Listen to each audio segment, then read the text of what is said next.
Everyone, say hello. Hi. Jaegos is off one right now. Hi, everyone. Welcome to the Curse of Strahd game that we are running this fine Sunday. Hope everyone is doing good. I am your humble guide for this wonderful adventure that we're on. My name is Whiskey, and let me introduce the rest of our party. So we are joined by the amazing Hydro playing Pakor. We are joined by the wonderful and new party member, Critical Bard, playing Jaegos. We have the illustrious and always chaotic Davey, being played by Naomi. I always get it flipped around for you for some reason. I don't know why. And then we are, for some reason, I don't know why Soph is looking very serious right now, but Turquoise Magpie playing the wonderful Lint, and the ever charismatic Goss playing Rain. And before we start into this actual session, a couple of things I want to make sure everyone in chat knows. Also, Poke, thank you for the raid. I appreciate you.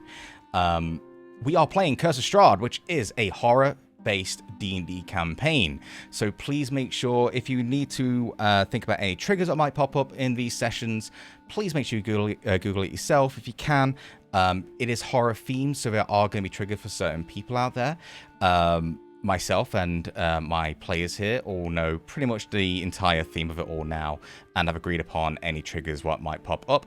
And if there's anything that might have not been mentioned, I kind of ask their permission during the session. If there's any reason that my players are feeling uncomfortable during that session, we tell them to make sure we say pause, and we can rework a few things around that.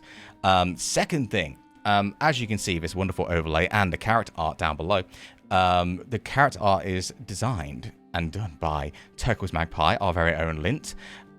So make sure you are using the Pally command. That is the ! Pally, and you can send them a tip. And also this amazing overlay, brand new overlay that hopefully is going to stay the same, because I keep messaging them saying, hey, we need this changed, by Carmen or Seville's. If you want to tip them directly, please go use that Pally command and send some money their way, because they deserve it. They work really hard for it and are fucking talented, and you lot should all commission them. But let's bring it back into what we did last session, shall we? Last session, the party arrived at an orphanage, later known as the Cursed Orphanage regarding this campaign, where they met our new player, Yagos, along with a lady called Muriel. Under this kind of, how can I say it, oppressive atmosphere in the orphanage, they discovered a couple of things were different. They discovered that some of the children had marks and bruises on their body. There was missing children. There was Milivaj, who is the person they were trying to inquire into, was found bedridden. After a bit of investigating, they discovered that there was some kind of necrotic power draining his life force. And through a lot of detect magic and detect evil and good, they finally homed in at the location of this creature. Before that, though, Rain and Bakor decided to just head downstairs into the basement, because you know what? Basements are creeping. We should go to the basement. After a bit of time talking to a few kids, making sure they're okay, and sometimes making them a bit scared, they went back up to the party. In that time, a couple of people were investigating a window, of which one of the children was chucked out of, is what was surmised after the investigation. And after all of that, they finally decided to go into the attic of the orphanage. In this attic, they saw a child under the name of Felix. What they know of Felix was that he had possession of a locket, and as time went by, he was becoming very possessive of it. He went from a very shy child and very reserved person who wouldn't say boo to a goose kind of thing, into a bit more aggressive, stood up for themselves, especially with a certain bully that is no longer with us. The moment they saw this child, the skin decided to start melting off and falling onto the floor, revealing a demonic creature. And after a pretty dangerous battle to start with, but then they took over at the end, we find ourselves in this attic with a moonbeam provided by Bakor, which is still up, and it is beaming down. What color is this moonbeam, by the way? I know. I want to see what's your moonbeam look like, Bakor? Purple. Purple. Nice purple. and simple. Bit of purple. As it is cascading down, in the middle of where this demon was, is a single locket. We discussed at the end of the last session that the shadows and the kind of essence from this demonic creature kind of went back into this locket. And right now, you can see, if for those who are around it right now, I think you can all see, to be fair, the moonbeam itself right now is actually doing you all a bit of a favor, because the essence from this locket is kind of trapped in this moonbeam. What's interesting is it feels like that holy kind of nature that Bakor is beaming down on it is preventing it from doing anything else right now. And you are... Hey, Finn, how are you? And as we are moving into this, let's get into a bit more of a darker atmosphere, because right now you see that this moonbeam is pinned down and this locket is in place. You can all sense there is something still coming from it. What I'd like you all to do is I would like you to make an Arcana check for this one, please. If you want to. If you feel like you don't want to do this roll, you're always welcome not to do it. But for now, for those who are interested, please do. I think right now Yegos is just like in a corner tending to their wounds. Absolutely. Yeah, I'll say if anyone wants to do any quick... Let's say there's a round before we continue this. So if anyone wants to do a quick heal or anything, please say what you wanted to do and then do that, just so that I know. But yeah. Because we're no longer in combat. So do we feel like the danger? So the danger itself, you are technically out of combat right now. But you all feel the essence from this locket. Still, you feel like if this moonbeam was not happening right now, something else would be happening with this locket. The demonic creature went back into this locket, but the moonbeam right now is keeping it locked in. I'm going to reactivate my symbiotic entity. Okay. You can do that. I'll look around and see this. That's fine. I'll look around and see some of our teammates are injured. You're fine. And I'll just open my book and cast Prayer of Healing. Let's get like a heal for everybody going. Is Prayer of Healing 10 minutes? Oh shit, cast time is 10 minutes. Oh. So you're more than welcome to do that, but something might need to be done before that happens. Yeah. Just so you know. I guess, didn't realize it was I guess 10 for minute now, cast. because I was not sure about time wise. Yeah. I think he'll just look. Yeah, sure. Okay, Arcana checks on everyone. Let's go around the table. Lint, what'd you get? 26. Huge, nicely done. Rain. Well, here's the thing. You were muted, but I think you said 2. Okay, good. And Bakor? A 6. A 6. Davy? Davy's not rolling one, but she is approaching the locket as if she kind of wants to pick it up, but she's stopping herself. Yeah, and bear in mind, Moonbeam is right on it right now too. So just think about that. And Yegos. Yeah, Yegos is still in the corner, looking at it, just kind of just glancing, but the pain is kind of overbearing. That was a natural 1 for 2. Okay. So we're gonna go into Lint right now. Yeah, Lint's just like at the very edge of where the moonbeam is, as close as he can get without getting injured. Is just like crouched on his knees, just like with his head in his hand, like doing like the thinking man pose, just staring at it. Yeah, I like that. With a 26 Arcana, you have in your research and the time spent looking at books and doing whatever you can to mainly enhance your poison, right? That's what Lint's kind of interested in, at least in some aspects. He likes things that are dangerous. And I think summoning and capturing and using demonic entities is dangerous. And you sense that this demon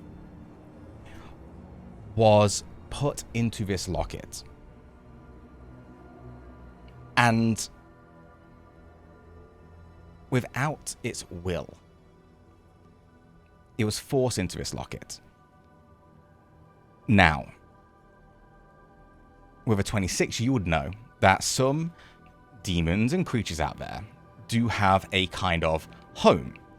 When they are destroyed, their essence, their life force, returns back to a certain location.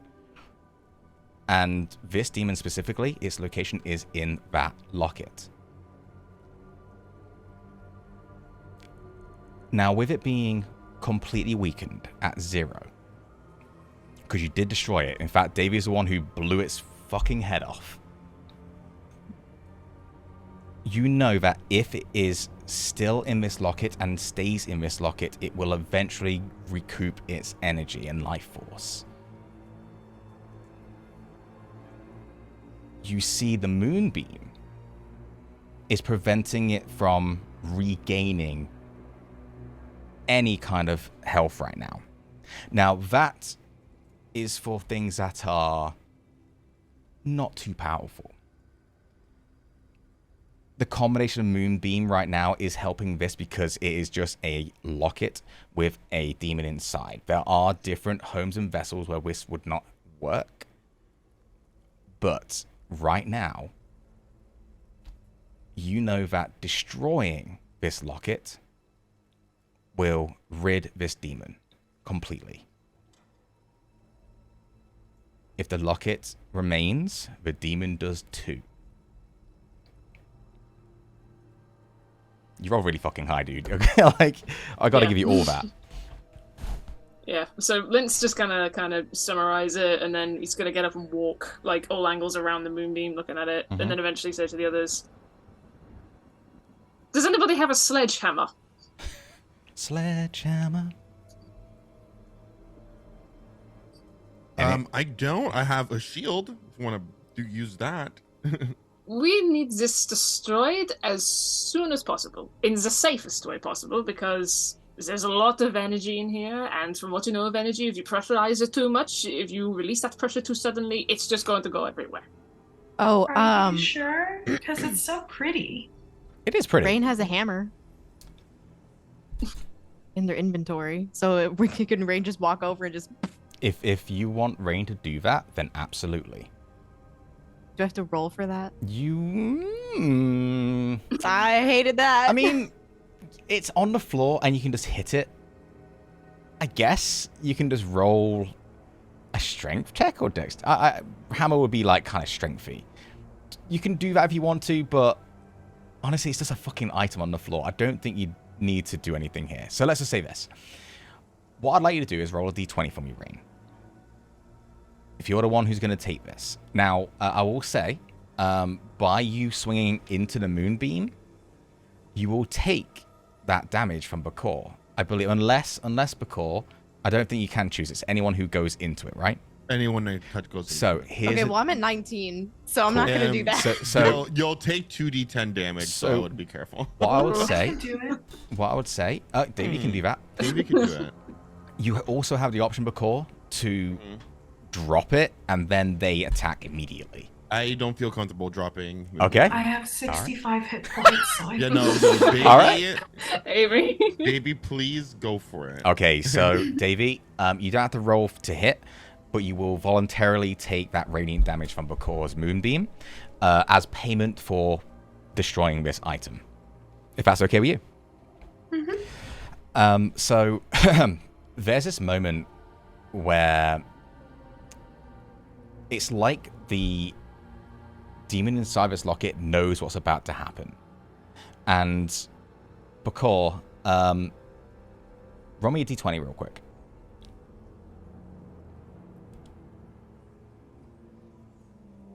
Oh, 19. So, you see, Bakor, that in this moment where you need to trust in Davy to actually take this damage that you are creating for them, you know you need to remain strong in yourself, because the demon will take advantage if you become weak in that mindset. With a 19, you know that you can trust Davy in this moment. Because as they swing down, you see the locket almost start to shift in the moonbeam's light, and almost like it's about to break in a will of its own to escape. But you lock it in with your presence and determination to destroy this thing. the shadows around you start to almost meet to you, Bakor, as you are the reason why it can't do anything right now. It's almost like your own shadow is trying to strangle you. Davy, with your shillelagh, I'm assuming you'd use. You swing, and as you go into the beam, the mushrooms around you slowly start to and it almost turned into sparkles as you swing and hit this locket. Bakor, please roll. I believe it's a con save, right? Or is it a constitution saving throw or wisdom saving throw for it? 16 constitution save. Do that for me, Davey. 20. Dirty 20. So we'll take half damage through this moonbeam. Sorry,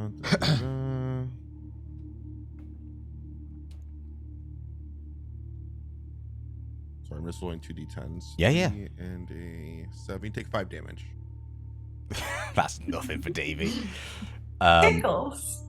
As that moment happens and your staff slams and this locket shatters, the shadow inside erupts, and almost like an explosion of necrotic energy just woof, and it hits all of you. It's like the lights from outside were sucked in and then woof, opened up again.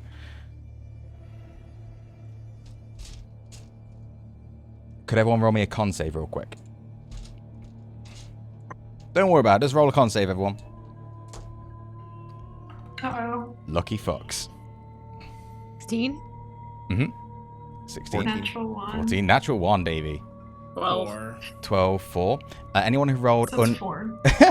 anyone who rolled under... Let me just make sure I got this right. I believe it's 13.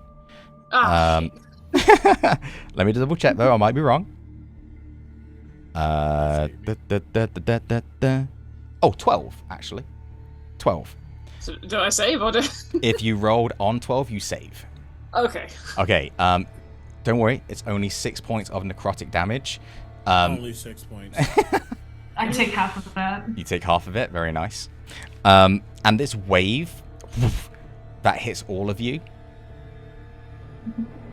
all of your eyes, every one of your eyes, depending on how many you have, right, rolls into the back of your head as a flash of memories hits you. And it's almost like, you know when you see those, like, those little click things where you look through and it's like click and it changes to a different picture? You get what I mean, right? It's like that, but just as you have the memories of Felix enter your minds. You see a flash of a moment where he is being given this locket by Milivaj.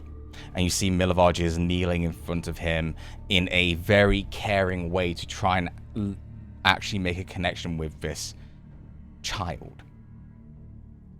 It changes to Cedric, the one who was chucked out of the window. You see Cedric is fighting, bullying Felix for the locket. In fact, he actually takes the locket and runs away. But then Felix doesn't want that to happen. That's Felix's locket, right?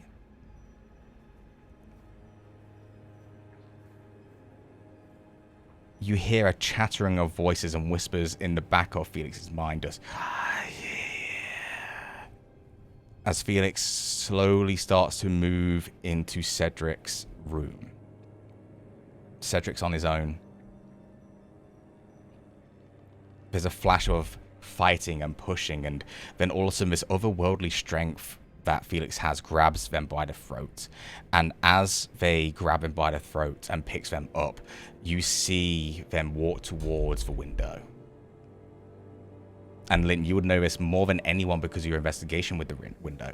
You see Cedric's hand trying their best to hold on to something as they scrape across the wall and their fingernails start to snap.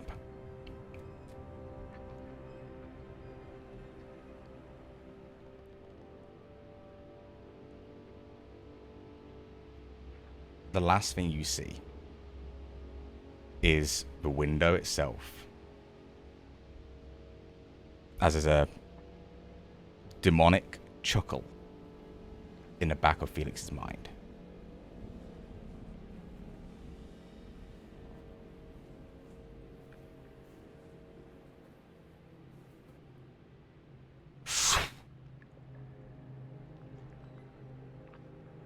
And after that, you all shake your heads.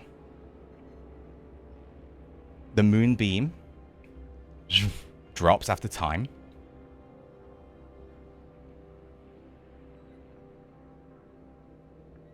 And the only thing that is left in this room is yourselves, a broken locket, and even though it's dim light outside, the shadows leave.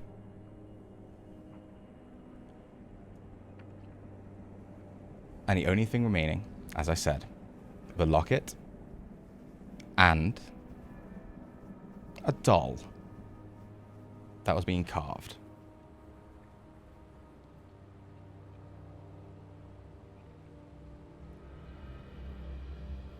So, tell me, you lot, what'd you do? Davy pick up the doll. You see the doll itself, it used to have a face, but it has been carved flat. Like it's a flat face with just the usual proportions of a human head behind it. And then as you look underneath it, you see... Let me have a look, just make sure I got this right for you. Yeah. Underneath it, you see the writing. Is no fun, is no Blinsky.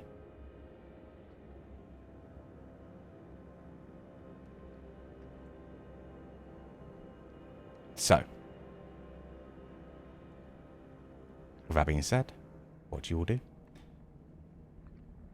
Linda's gonna go over towards where the locket is, and he's gonna cast Mage Hand to pick up the locket. Yeah, it's in clasp pieces. it. It is in pieces. Just so you know. He's just gonna gather it together. He just doesn't want to touch it with his hands and Yeah, let absolutely. anyone else touch it with his hands. So it's just gonna like make a small like cupped fist with his mage hand Yeah. to kind of just hold it near him. Uh-huh, And he's gonna look at it and then look around and say, I think if he returns this to Milovaj, he's going to come to the terrible conclusion that his friend is dead and he may have killed him.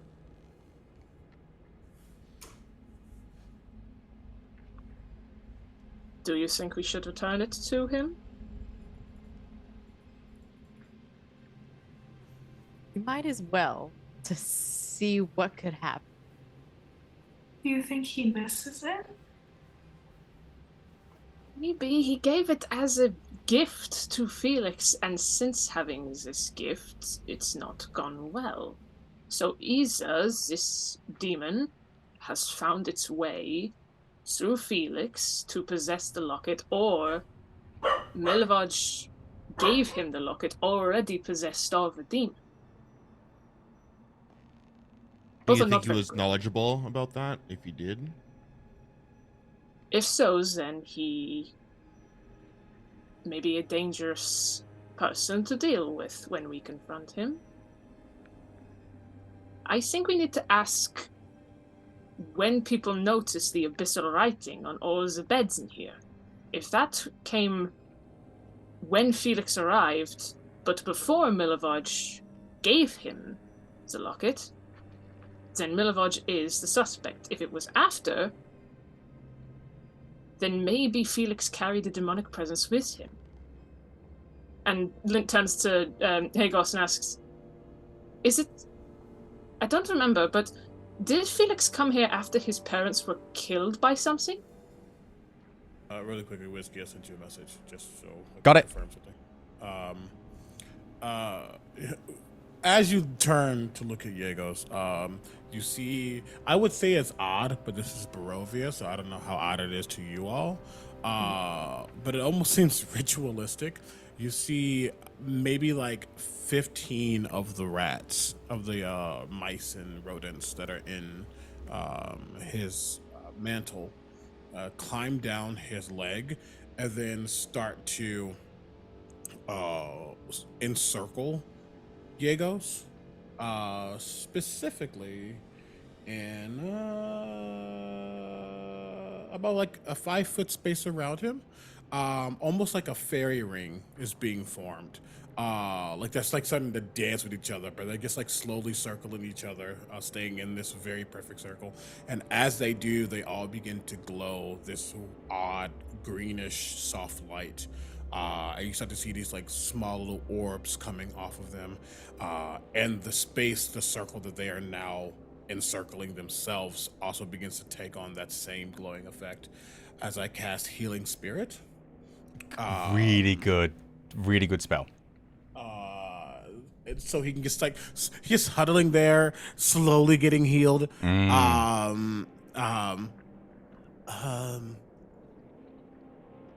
He came after his parents died. Did anybody know how they died? There was something about wolves or something, or some beast. Beast. And he was the only one alive. Was he hurt? Did they know? I don't really know all of the details, but I believe so.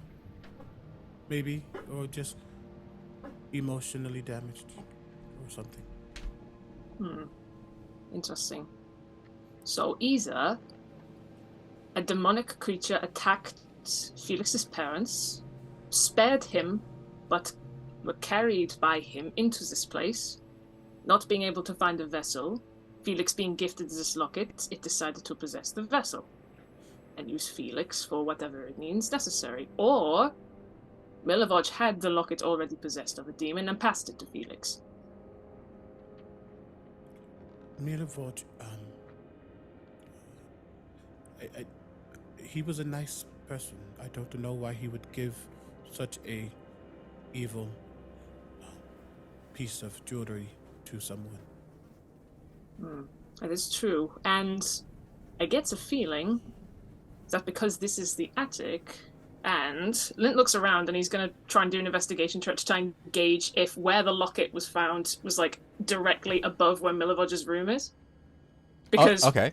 Cast Evil and like Detect Magic, like they said that the source was coming from above. Mm-hmm. So with that information, you would have known that the demon itself was the presence where this Detect Evil was coming from. So regarding the locket itself, I'm not sure how to answer that question more than anything there, Soph. Let me think. Roll me an investigation check just to double check something. Okay. Because you had a couple of memories at least. Actually, okay. Not investigation. This is insight. And insight. This is based on inciting Milivoj's actions during that flashback, what you've witnessed through Felix's memories. So 21 then.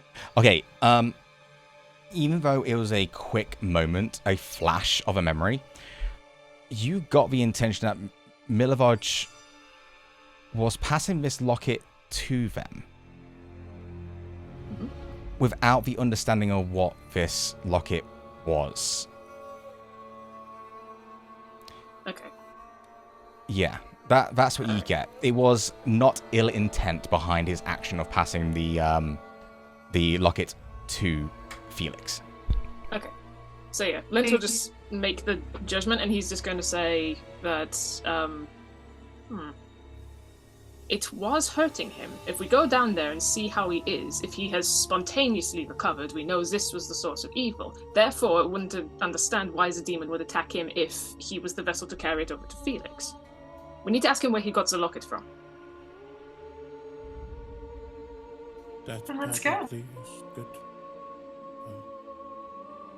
You'll see suddenly, not suddenly, but after a moment, the rats all break out of that perfect circle and just one by one crawl back up his leg and go back into his mantle. Just so I'm aware, Yegos, did you use Healing Spirit just for yourself or anyone else? Yes. Just for yourself? I was almost dead. Welcome to the campaign, my friend. Oh, first and I session. didn't heal much from it either, which is the worst. That's okay. So yeah, so what's your plan then, everyone, as a group? Where did you meet Milavot last? He was in his room. He was bound somehow to his room, comatose. So let's go to his room, I guess. Let's go. You do know where Milavoj is, yeah. He is in his room with Claudia Blesco and Irina, actually, because we always got to think about where Irina is in this game. She's just going to be with us for the rest of this bleeding campaign. Who knows? All right. Couple of things. The moment you leave this attic, there's still emotional like downtime for everyone right now. Damage.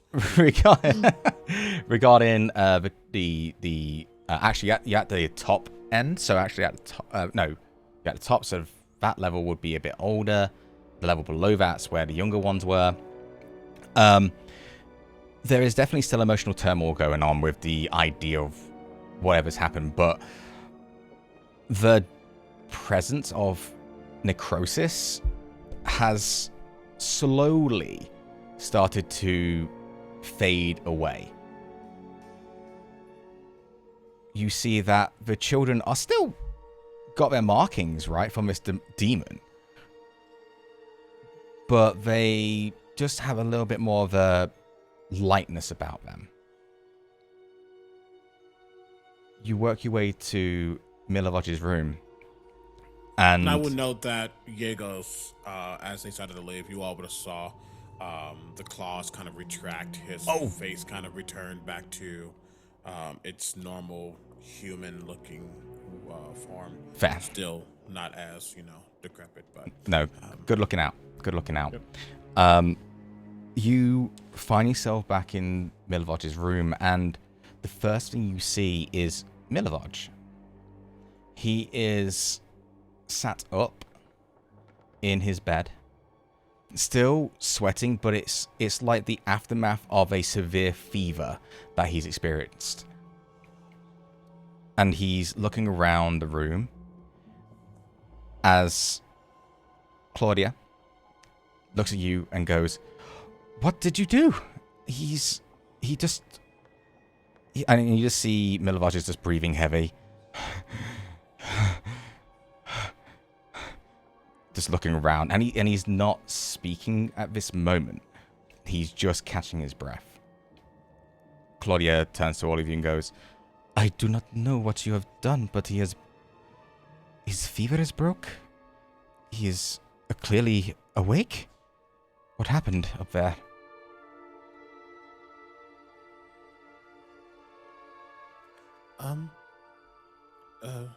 Well, unfortunately, Felix won't be back. And, whatever was ailing Felix, it no longer has a hold. Perhaps it was latently touching Milavoj too. I understand. Thank you. Dog's barking. Give me a second. You lot roleplay for a second, please. Okay. I just kind of look over to Davy, who has the doll, and just say, "What you got there, Davy?" You see that Davy has been sort of looking at the doll, and as they've gone downstairs, is holding them in both of her hands and sort of stroking the doll's head. Where did you get that from? I didn't see that. It was upstairs. I think Felix made it. Made it. Interesting. Can I have a little look at it? You don't have to pass it. I just want to look. He sort of holds it up. Yeah. He just kind of looks, and then he sees the writing, and then he looks over to both Bakar and Rain and just says, "Didn't Arabelle, who we saved from the lake, didn't she have a doll with the same writing?" Same thing is no fun is no Blinsky. We've seen this doll before. Seems to be a maker around here. Do you think the dolls have any connections to what happened with Felix upstairs? But it seems every child we've come across who is in possession of this doll, something unfortunate happens to them. Yes. Do you sense anything from the doll, Lind? I'm gonna try. Should I? So it's you. I'm just trying to see if I have enough spell to detect magic. I would have, but I don't have enough spell slots.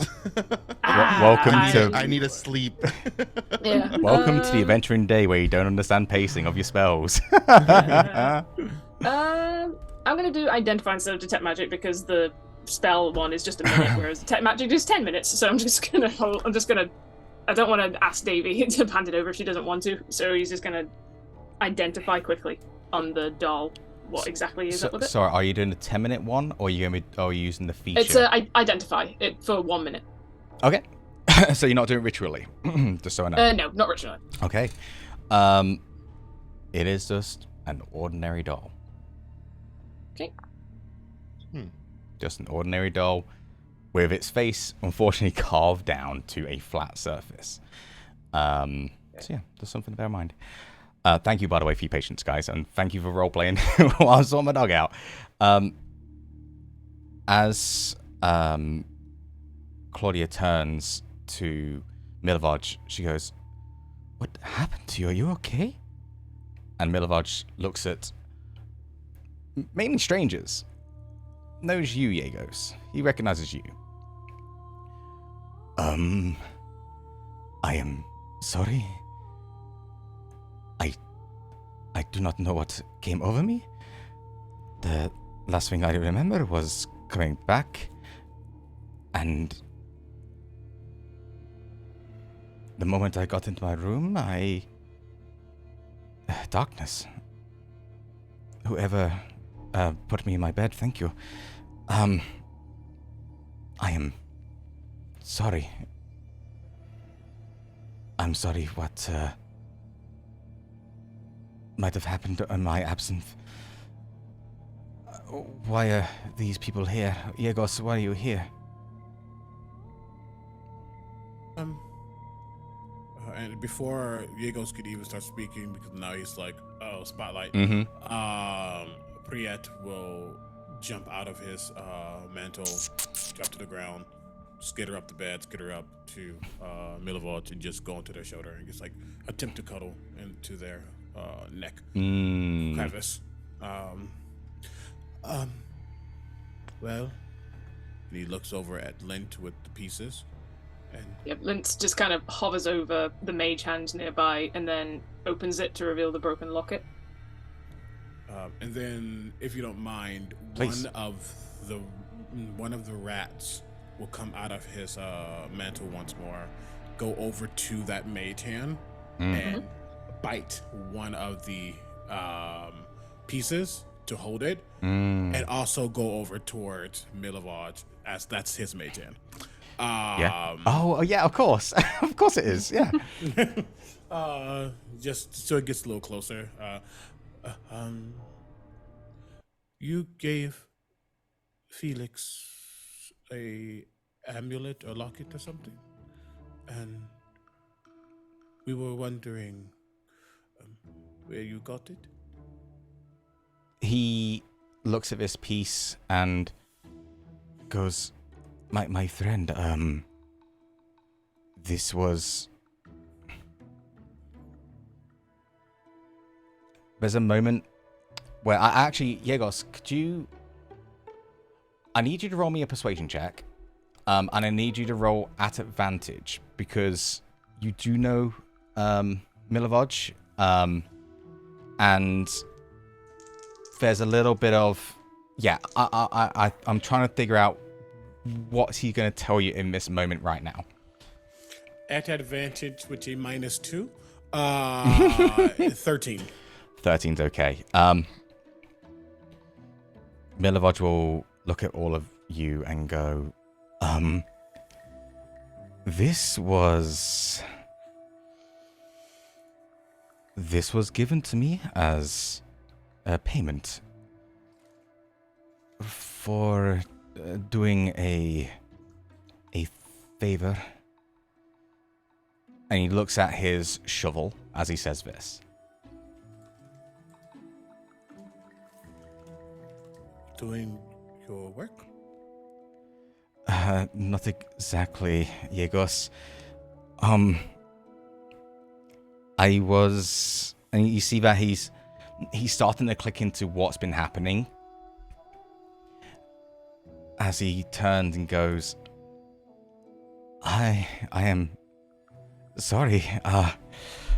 I was struggling for money, and with the children missing here, I wanted to pay someone to go and find them. My job at the church does not provide much, and I could do with more gold. You know where the bones are. I turns to all of you in a knowing way as a wave of guilt hits him. I did, yes. The coffin maker, Henrik, he approached me with an opportunity to make some gold and coin, and he even provided this locket as payment. It's gold, and I thought it would fund more things for the search and my friends here as well. Henrik gave this to me with a bit of coin and asked me to find the bones of the church. In the middle of the night, I broke in. I picked the floorboards and took it from there, not knowing what would be happening.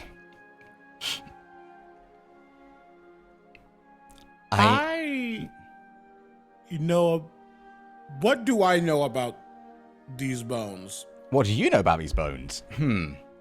Not much in regards to, like, exactly what they were for. You might have overheard a couple of conversations from Father Lucian. And based on where you... Like, I'm not spoiling anything right now, but based on your location at present, you heard, like, snippets of making sure that the bones were always there, because they were very important. So I would... Yegos, knowing that the bones are important to the church in some way, shape, or form, stealing them is a very, very big no-no. Oh, 100%. 100%. Yeah, they are extremely important. From your point of view, you would know they are extremely important to Father Lucian. Father Lucian, yeah. Yeah, I think that's where you would get the information from. Snippets again. This is you kind of eavesdropping into a little bit of conversation, but he barely speaks to anyone. In fact, the only other person he actually spoke to was the... I need to find the NPC name actually. Is the altar boy, who he looks after. Altar boys. I can't remember the altar boy's name. I shouldn't know this because NPCs... Yeska. Yes, it is Yeska. Thank you. This is why I take notes. And I take notes. I just can't find them. So yeah. So your comprehension would be that Milovaj either spoke to Yeska for this information, right? Because Yeska is an innocent kid who just hears things. And I feel like it was a conversation between Yeska and Father Lucian where he was just like making him feel comfortable in this world that is oppressive and in the end dangerous. And I feel like Father Lucian was making him feel comfortable because he's like, no, don't worry. This is what helps us be protected. Yeah. I feel like that's how you know this information. Okay. Never told directly to you. Yeah, that makes sense. Cool. Then with that knowledge, Diegos's eyes would probably squint ever so slightly. There's a hint of a scowl. I'm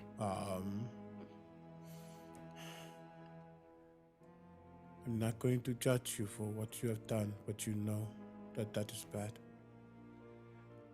I did not know it would lead to this, Diegos. I just thought Henrik wanted these, and I was doing him a favor with some gold, and I did not know it would lead to this. I gave it to Henrik outside of his shop. He paid me. He gave me this locket, and nothing happened for a time. I saw Felix was still detached from the other children. And I thought this would help him. I thought an act of kindness would be good for him. I did not know this would lead to this.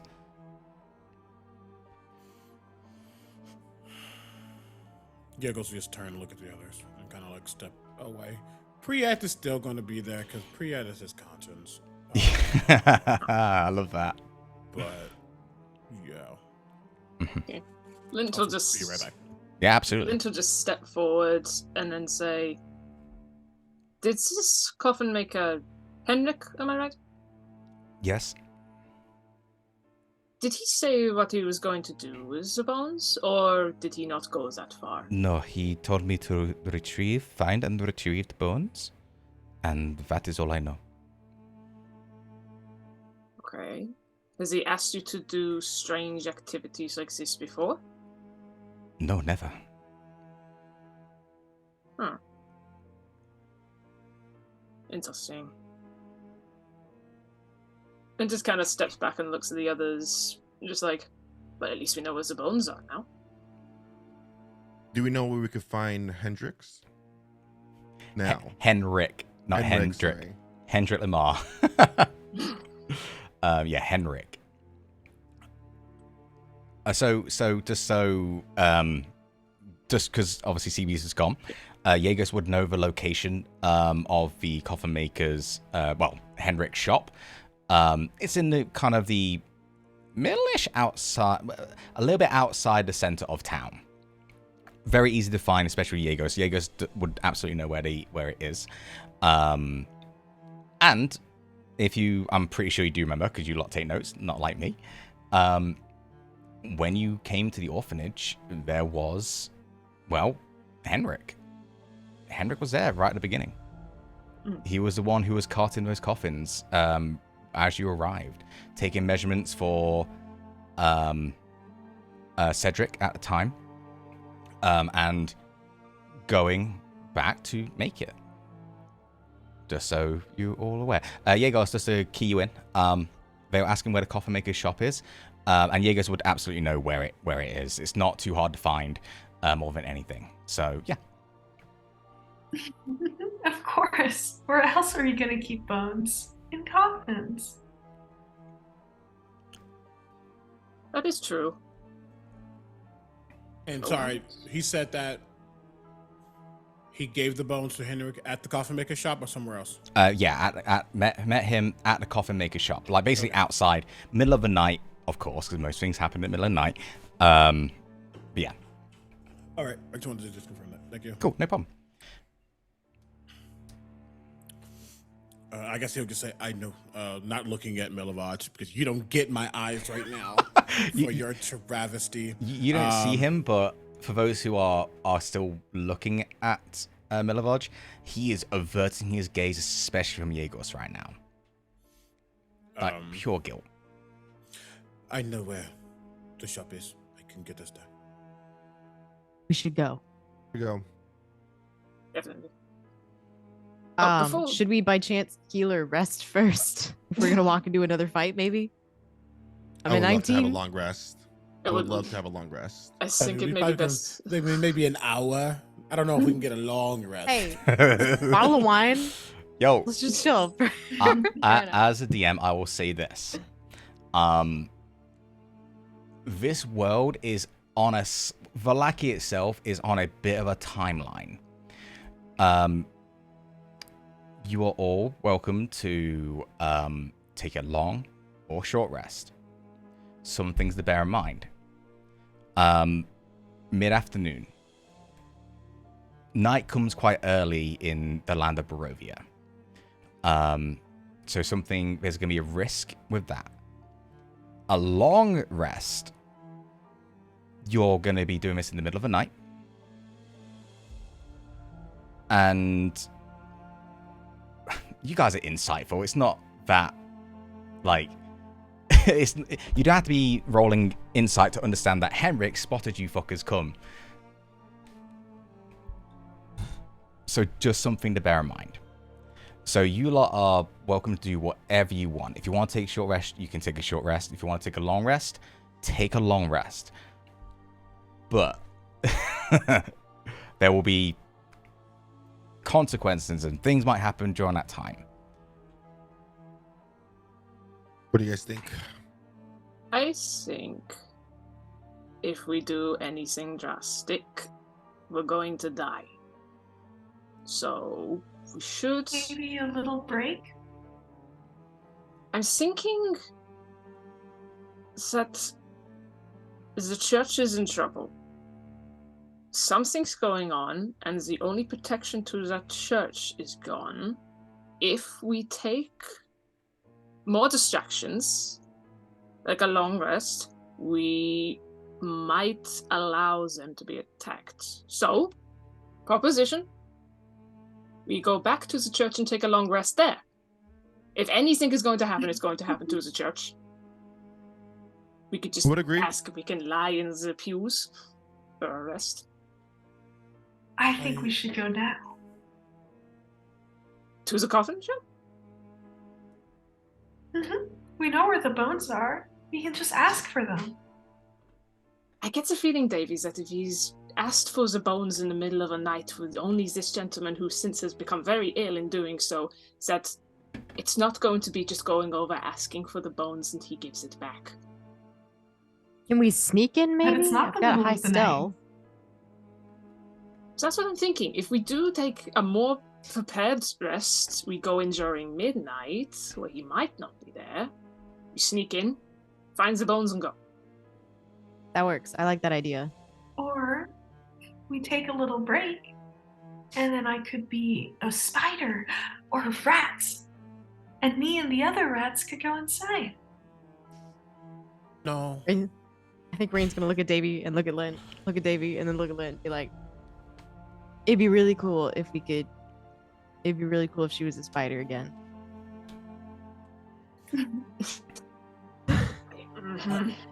I don't know you all that well, so I cannot tell you what to do. But I do not think that is wise. If you are feeling unwell or not as prepared, if Henrik is a problem and knowingly gave Milovaj this locket with whatever evil is inside, and we saw what it did to Felix, we don't know what that means for Henrik and what they might wield. trust a resident more than I trust us, so maybe we should take that advice. And Rain's gonna lean over to Dave and be like, "We'll find a way for you. We'll come up with a plan for you to be a spider. We'll go with him for now, but we'll come up with a plan for you to be a spider." And I can make sure that you all have a place to at least lay down in the church. That would be Considering handy. That is where I stay most of the time. Yep. Okay. So we head out to the church, we get well rested. So by the time we wake up, it will be heist time, as I have been explained by my master. And we get in, we find the bones, we return it to the church, job's good. All right, we'll do that. I agree. Okay. But I do, and he looks at Davy, but I do think that when we are ready, some of my friends would like to see what your rat transformation is. You can see a couple We'll of eyes see. like,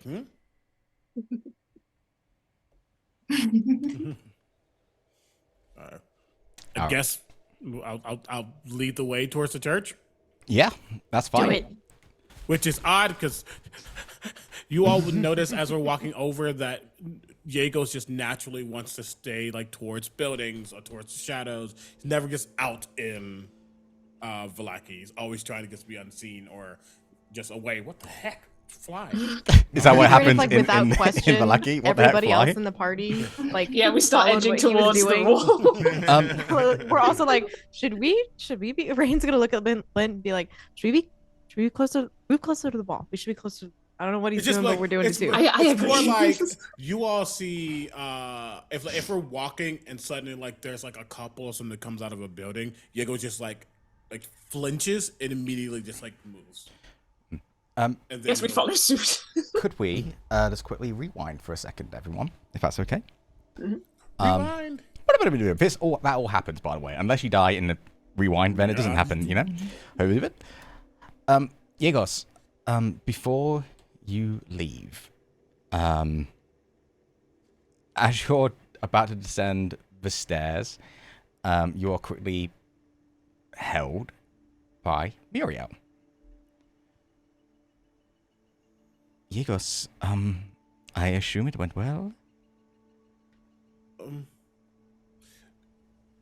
Well as it can go. I was overhearing what actually happened. I'm sorry you were put through that. That's awful. I've been through worse. You have indeed. You did it, though. The children are, from what I can see, they are looking a bit more like themselves. And she has a quick look at some of them. Even the bruising seems to have gone down. We think whatever was in the locket was affecting people, and now that the locket is destroyed, then maybe folks will start to get better. And you helped in this endeavor. A little bit. I mostly probably hindered because I got hurt. But you're still alive, and that is all that matters. You did good, Yegos. You did. I mean, I'm just trying to do what I can. I don't want to be a hindrance, but it seems like we have. I don't know. They seem to be on the same path in an interesting way. That is good to hear. Maybe they are the ones you need. They are the ones for you to find what it is you are looking for in yourself in this world.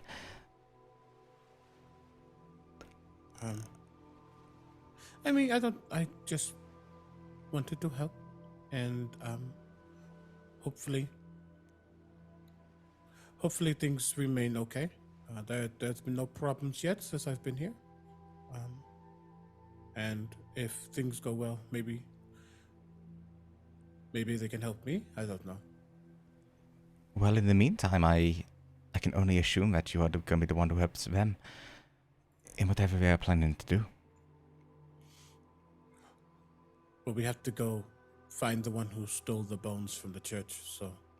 Yes, I overheard Henrik, right?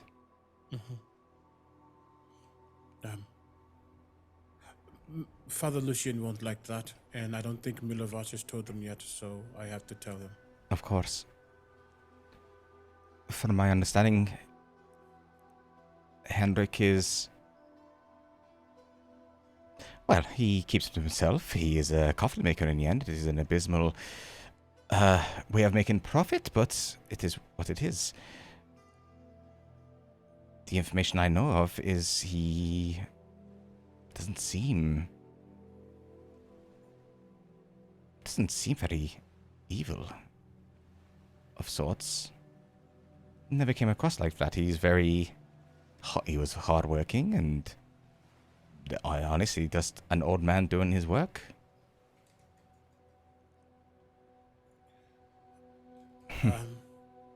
Well, whatever happened, he had a locket or something that caused problems, so we need to figure out why.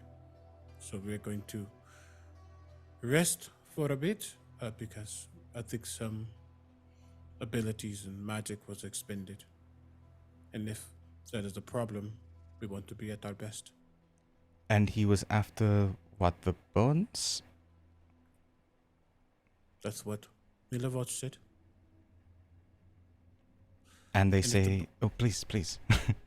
If the bones were helping the church, I don't know what he wanted with them. If there's like a power inside or something. Well, I hope that it is resolved as soon as possible. Bad things happen at night, as always. And you're taking them to your place. Is that okay? Is that what you were doing? Mm-hmm. Okay. Well. And he like leans in.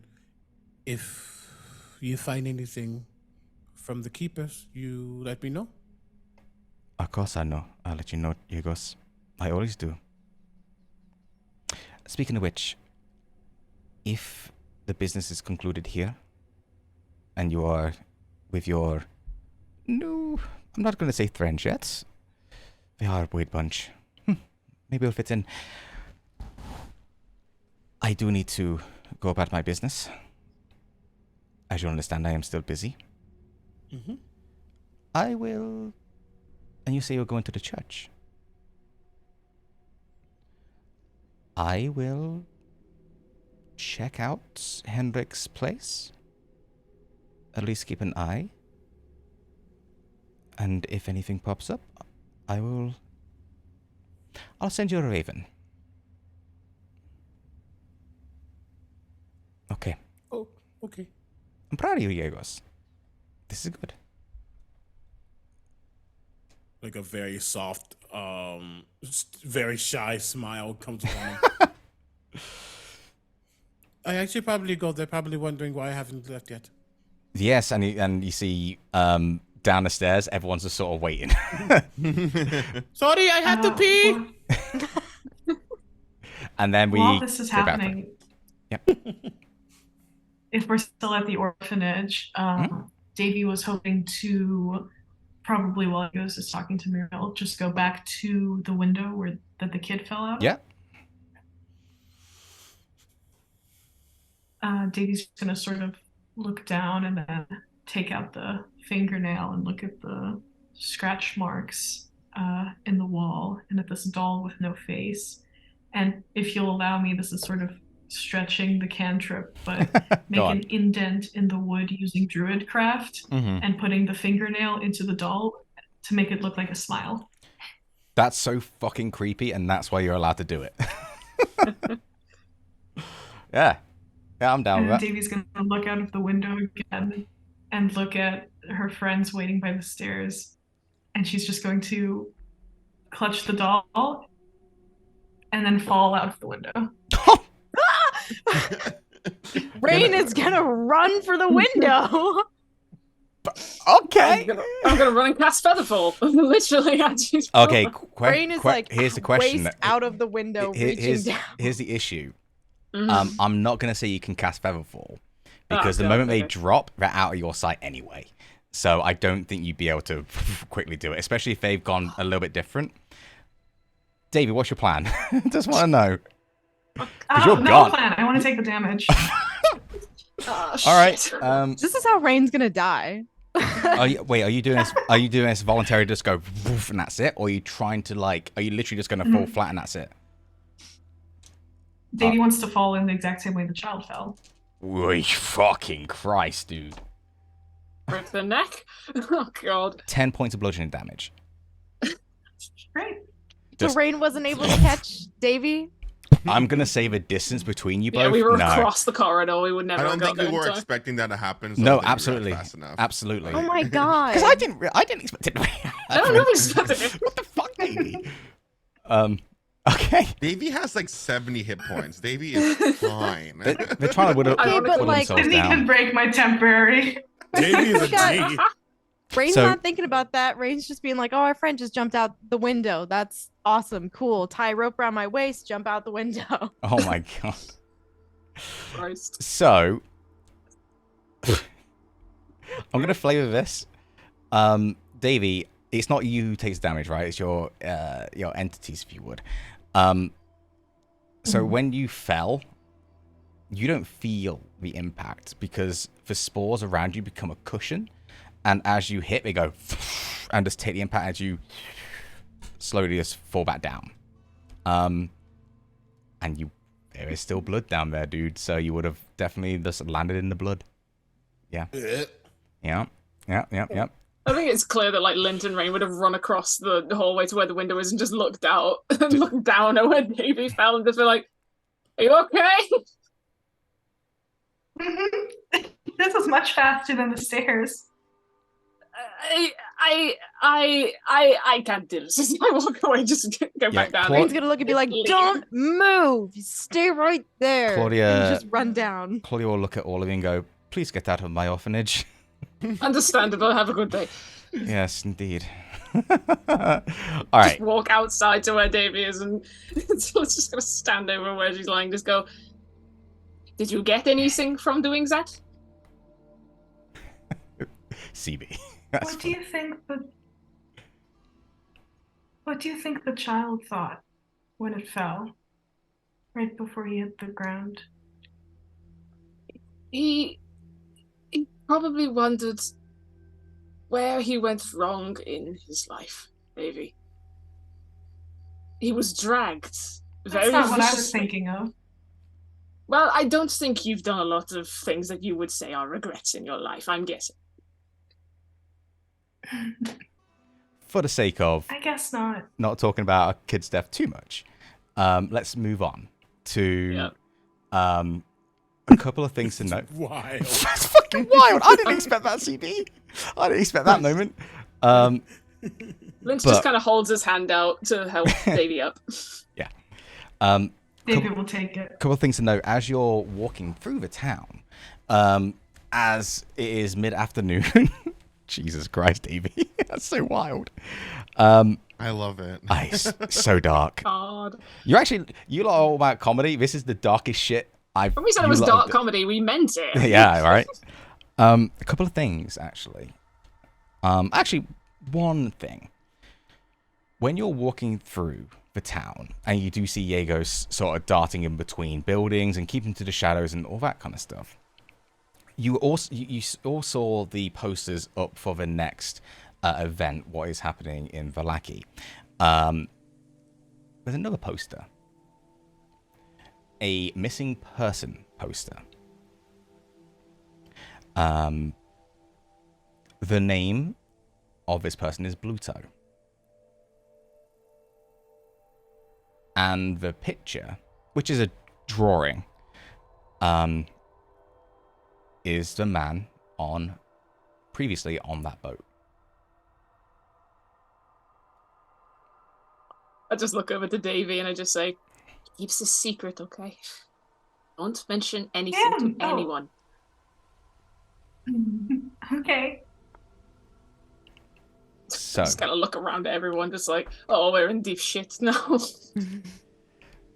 so you, fuck, you lot make your way to the church. Yes? Yes. Okay. Oh boy. So, you find yourself in the middle of a church. It is mid-afternoon. Father Lucian is speaking to consolidating. There we go. A woman in there, as she is still very much crying, more than anything. Yegos, you would know this lady, I believe. I think I sent those notes for you. And yeah, if you want to speak to Father Lucian, you're welcome to. But yeah, I did send you those notes, right, CB? Yeah. Yes. I was like, who's the lady? Yeah. It was like in my head, I was like, wait, have I sent it? Oh shit. So it's fine. So yeah, if you want to interact with Father Lucian, you're welcome to. It's up to you guys. Or Yegos, you can just kind of take over a little bit if you want to. In this role, it's up to you guys. Once they get into the church, you will notice that like there's not a hesitation, but like there's just a pause when he first enters and just kind of looks around. And does he see Father Lucian at all? Yeah. Do you see Father Lucian?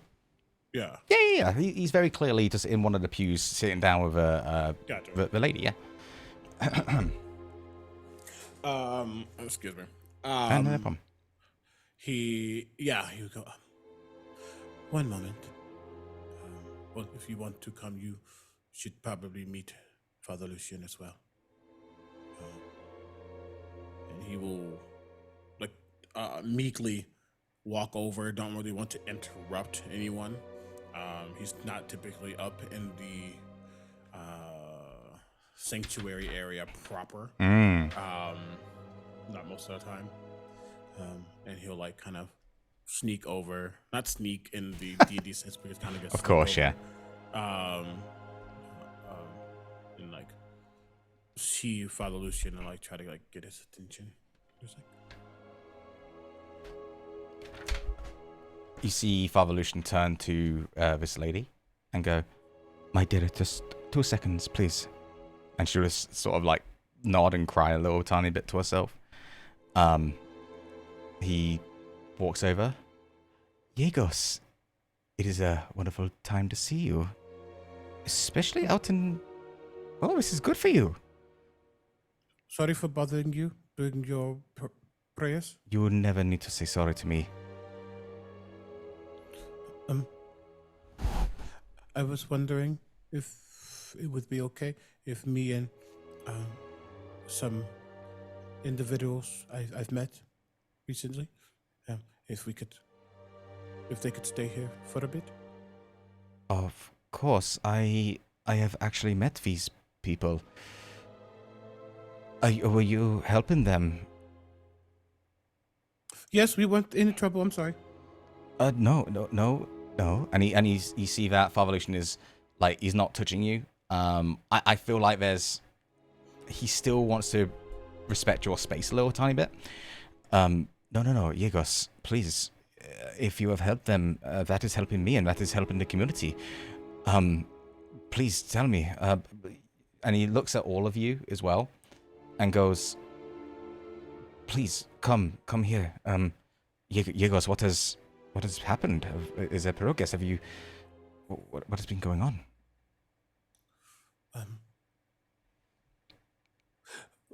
We wanted to stay here for a bit, so we can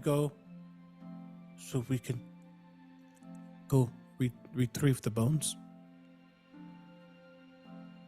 Please, come here. And you see that he will quickly take you into his like living area, if you will, what's separate from the main church, and brings all of you in if you would join him. He sits down and looks at all of you and goes, "My friends, first of all, thank you for... I don't know if it was you including Yegos, but Yegos, you have seemed to make some friends here. I must ask all of you, what information have you gathered? What has happened to the bones?" So, from what we found, we went to go find Milavage, as you suggested. When we found him, he was not doing well. He was under a sort of kind of area curse that we located the location of to be a demonically possessed locket. We acquired the locket and asked where he had obtained it, and he explained that the coffin maker of this town had asked him to dig up the bones from this church in payment for the locket. So Milavage is the one who took the bones. He no longer has them, and I will say that he displayed heavy guilt for what he did. But currently, Henrik now has obtained the bones.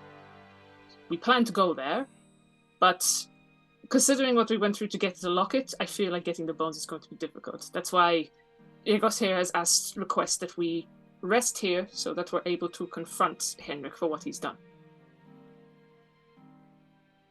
Looks at you, Egos. I do not know how much information you know about the use of these bones.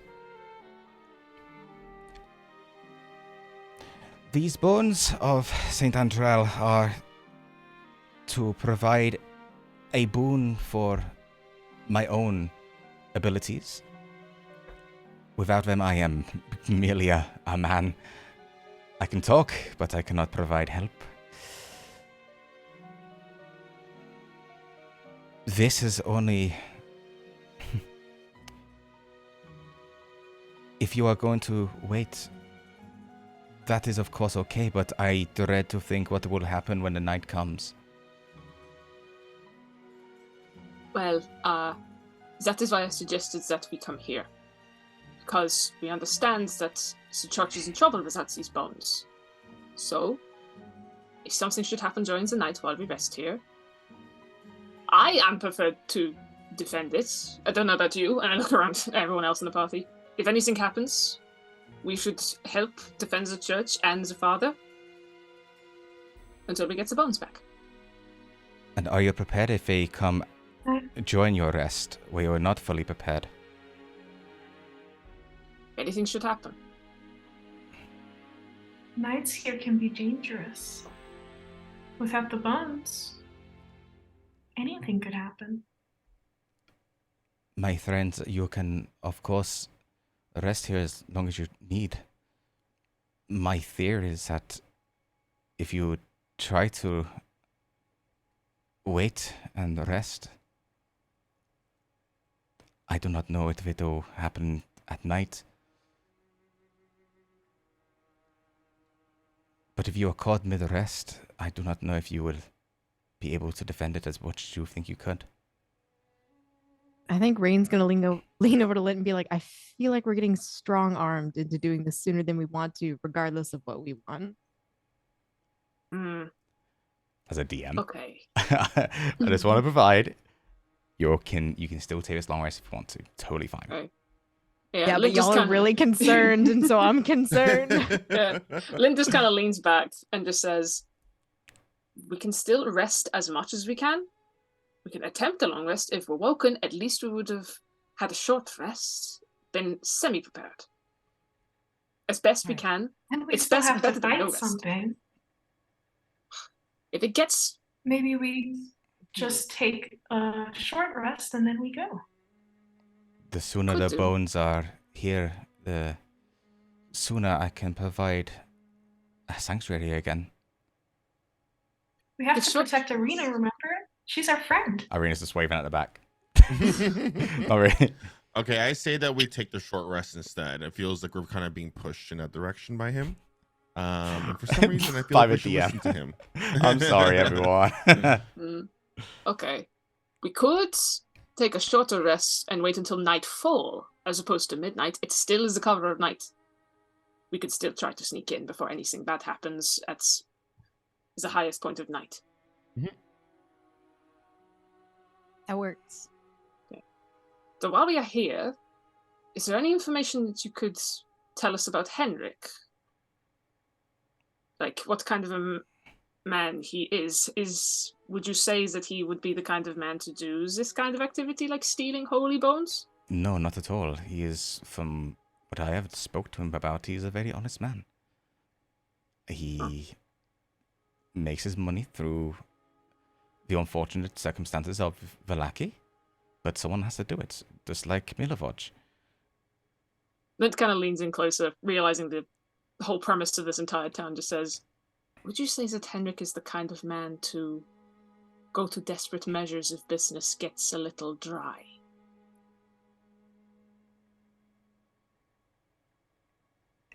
He kind of like tilts his head to your lean in and goes, I do not think he has it in him. I have spent many times in this church alone with him.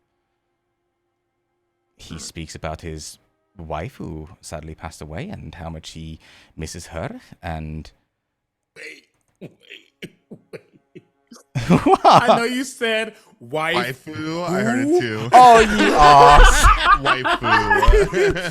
Yeah. I Listen, wasn't gonna say listen, anything. I Henrik- let it slide, but Henrik had a waifu, alright? Yeah, waifu. Sorry, had a The waifu. Had a wife. Now I'm gonna be careful with wife. Who? Anyway, the curse of Strahd. So fuck, you fucked me up there. I'm so sorry. I couldn't let that How go. dare you be part of this campaign and make fun? Yeah, he but most of the time he is a hard-working man. He is, of course, getting on a bit, but I don't see much difference between him and I.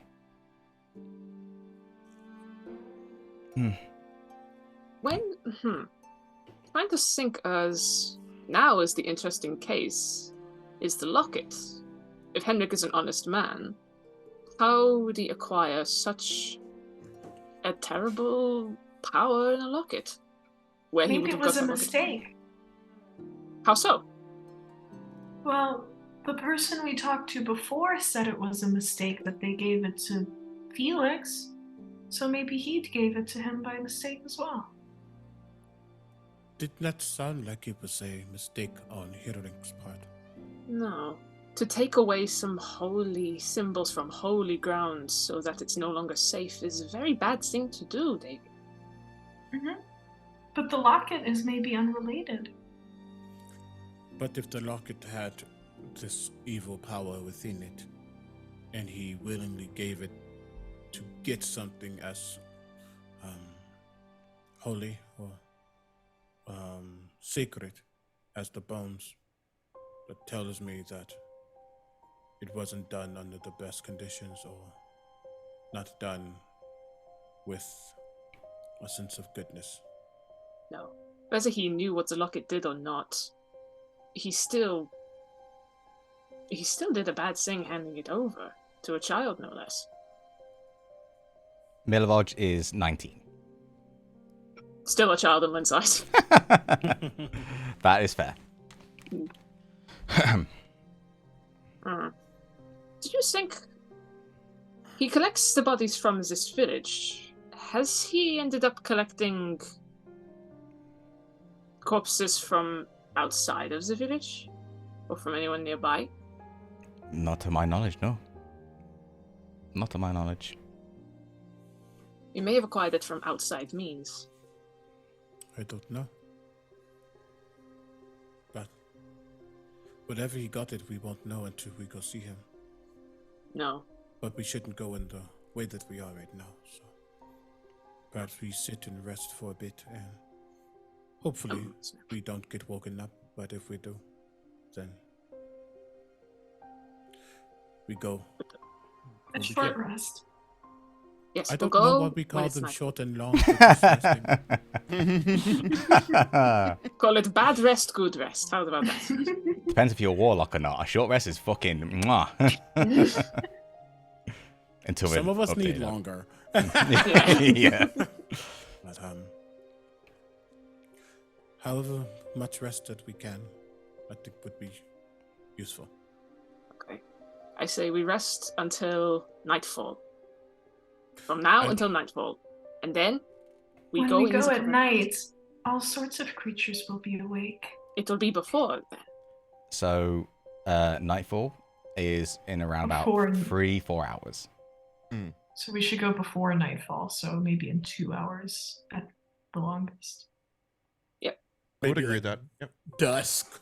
I love the idea, like, things happen at midnight or dawn and nothing else. The height of both day and The night. height's like, things be weird in Barovia, my dudes.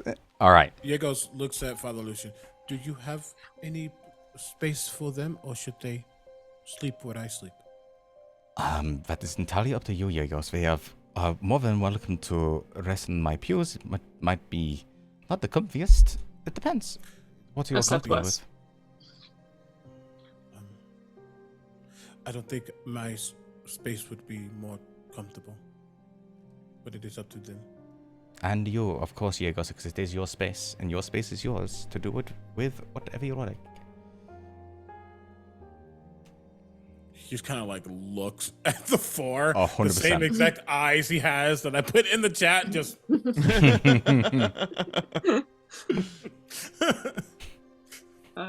Lint just kind of shrugs and says, "I've been in situations where I've not slept in a bed, so I'm fine anywhere." Yeah, I could sleep I anywhere. do miss my swamp. I think we can sleep anywhere. We'll be fine. Sure. Keep thinking that. it's like trying to hide a smile. Then you could go back to her. Tell her that I'm sorry, and I will let you know what we find, if we find anything. Of course, Yegos. Of course. You're doing very well. Better than usual, at least. I'm holding it together, which is good. Indeed. That is the best we can all do. Now, I will go back to her and make sure that she is as okay as she can be. Hopefully her son will be out soon.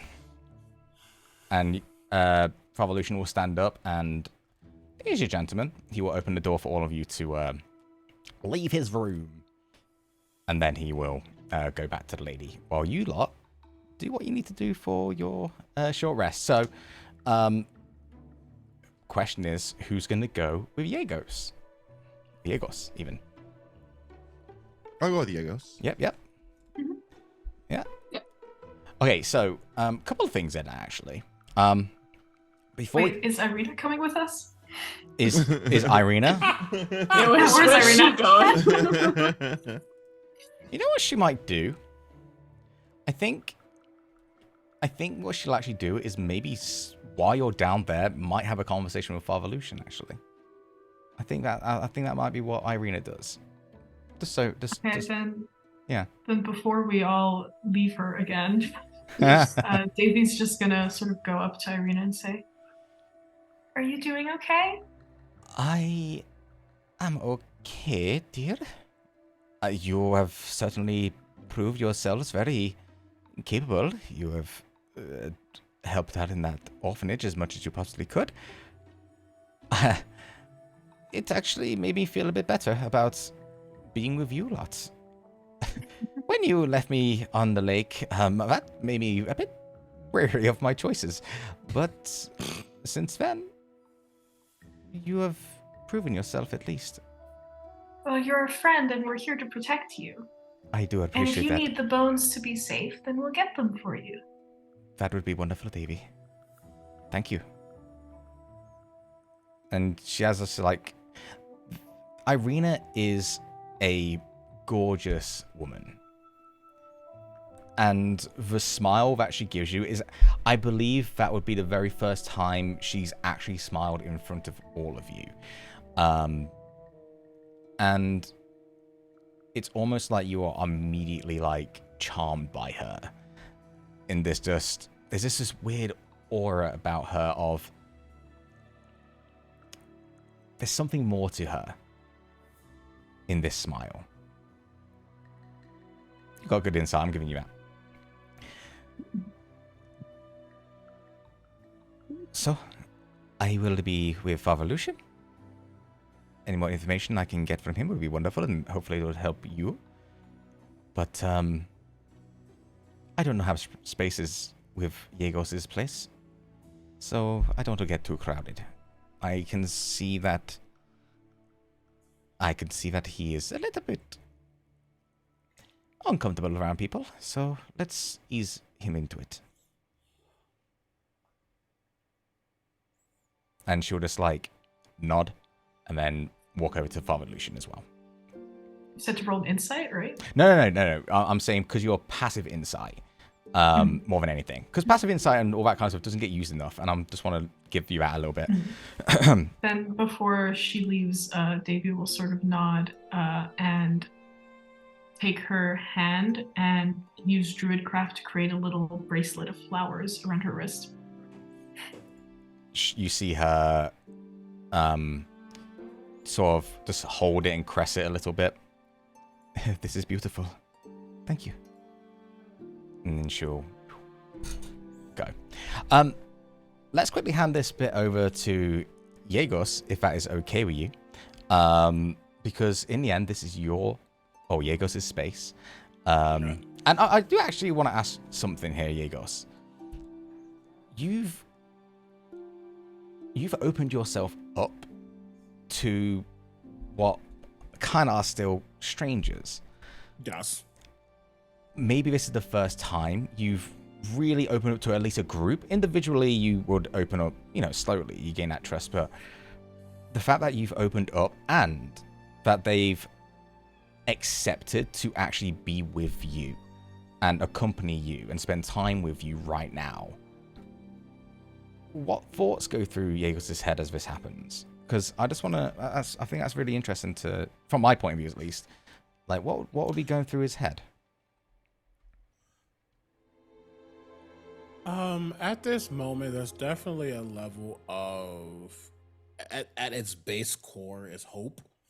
A sense of, does he finally actually have friends?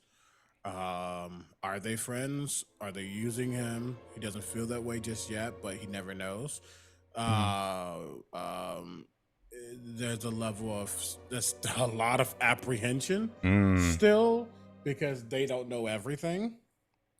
There's still a lot that, will actually solidify a friendship. He doesn't, considering that they know a lot of people, he doesn't know who they've met. So that's, he's not, there's a level of, I want to trust, and if Muriel vouches for them, then they're probably okay, but still just kind of keeping himself as closed off as possible, but still, letting those cracks open every so often. Yeah, like he's not standoffish in a way, but he's taking things slow. But it's something about them. He thinks they have more problems than he does. Clearly. Someone just like literally just jumped out of a window just to feel. Period. Yeah. Yeah, that's so true. So he's like, okay. Yeah. So that's hope, apprehension, curiosity. Cool. But just hoping that, it's not all in vain. Thank you for that. So, Yegos, there is a little trapdoor for you, which you would know the location of, and you let yourself down, and obviously accompanied by these people.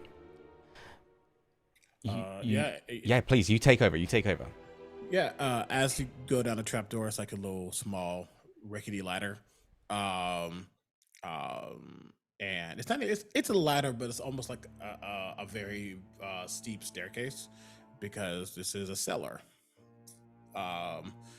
There's once you get down, it's very moldy, and you know that stench of dried but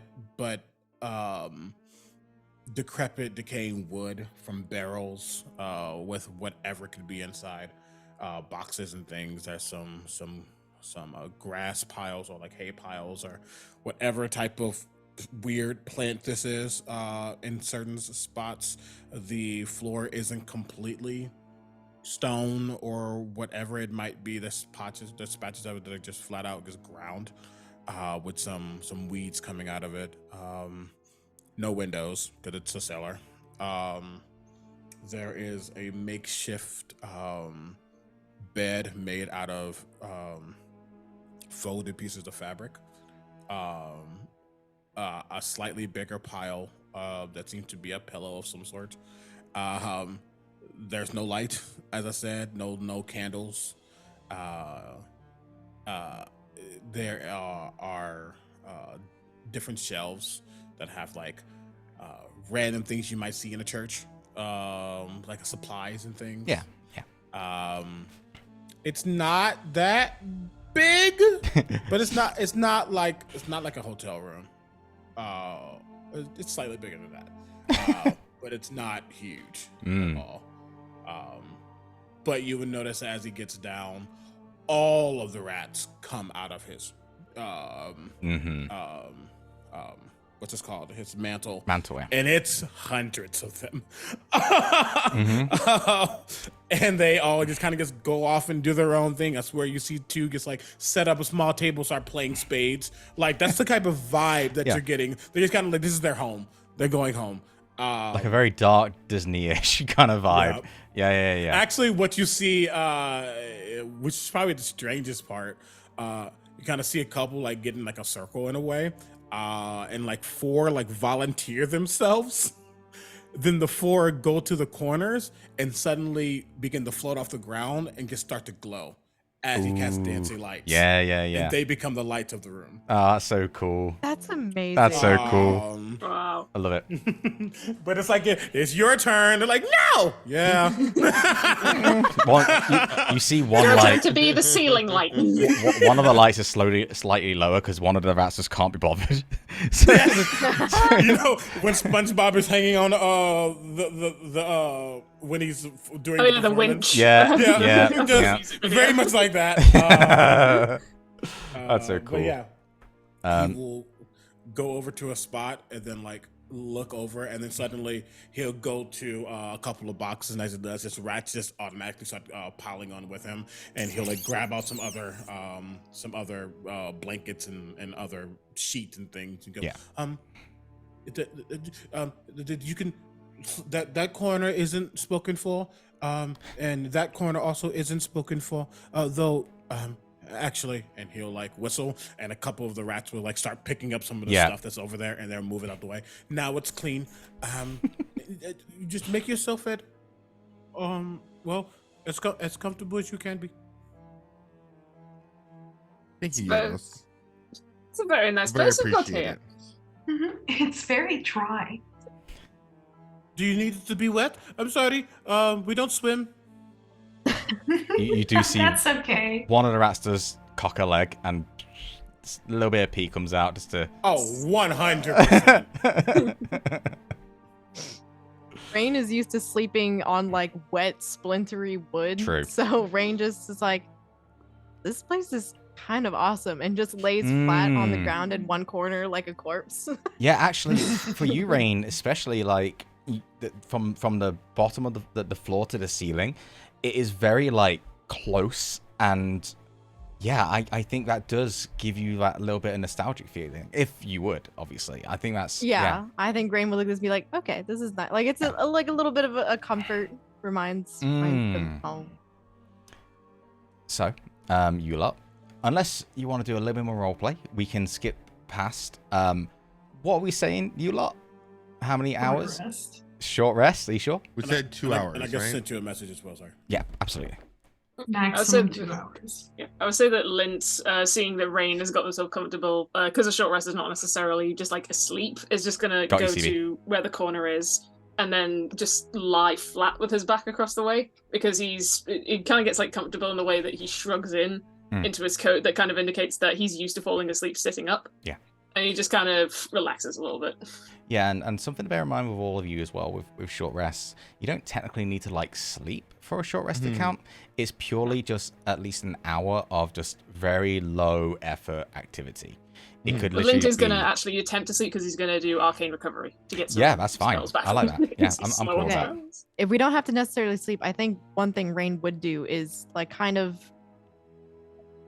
now that they're in an environment that reminds them a bit of home, is like, I hope I don't get any nightmares from this, and kind of fiddles with the blue stone in his pocket that was burning really hard when his alignment started to change. Yeah. He's going to think about that and sort of just sits, like lay there and mess with it and try to be like, okay, if I think hard enough, I still won't solve this problem and I'll just make myself more stressed. Or really the only thing to do right now is exactly that. We'll come back to that. But cool, what are you doing during this short rest? I want to go to Yegos and ask him, where is Sadrash, Midrash, and Abendigo? I can't tell them apart, unfortunately. Honestly, I think just as an executive decision, unless I have stated that the rats are all around me, if there's ever moments of respite, they are totally just like tailing you. Oh, okay, perfect. Perfect. They're just like, this is the man, this is the buffet. So That's so This is the true. guy. Yeah. I fully This just is feel the like guy. love from them, so I'm just gonna go like hang out and play with them. Play cards with them. Yeah, we're gonna play cards with them.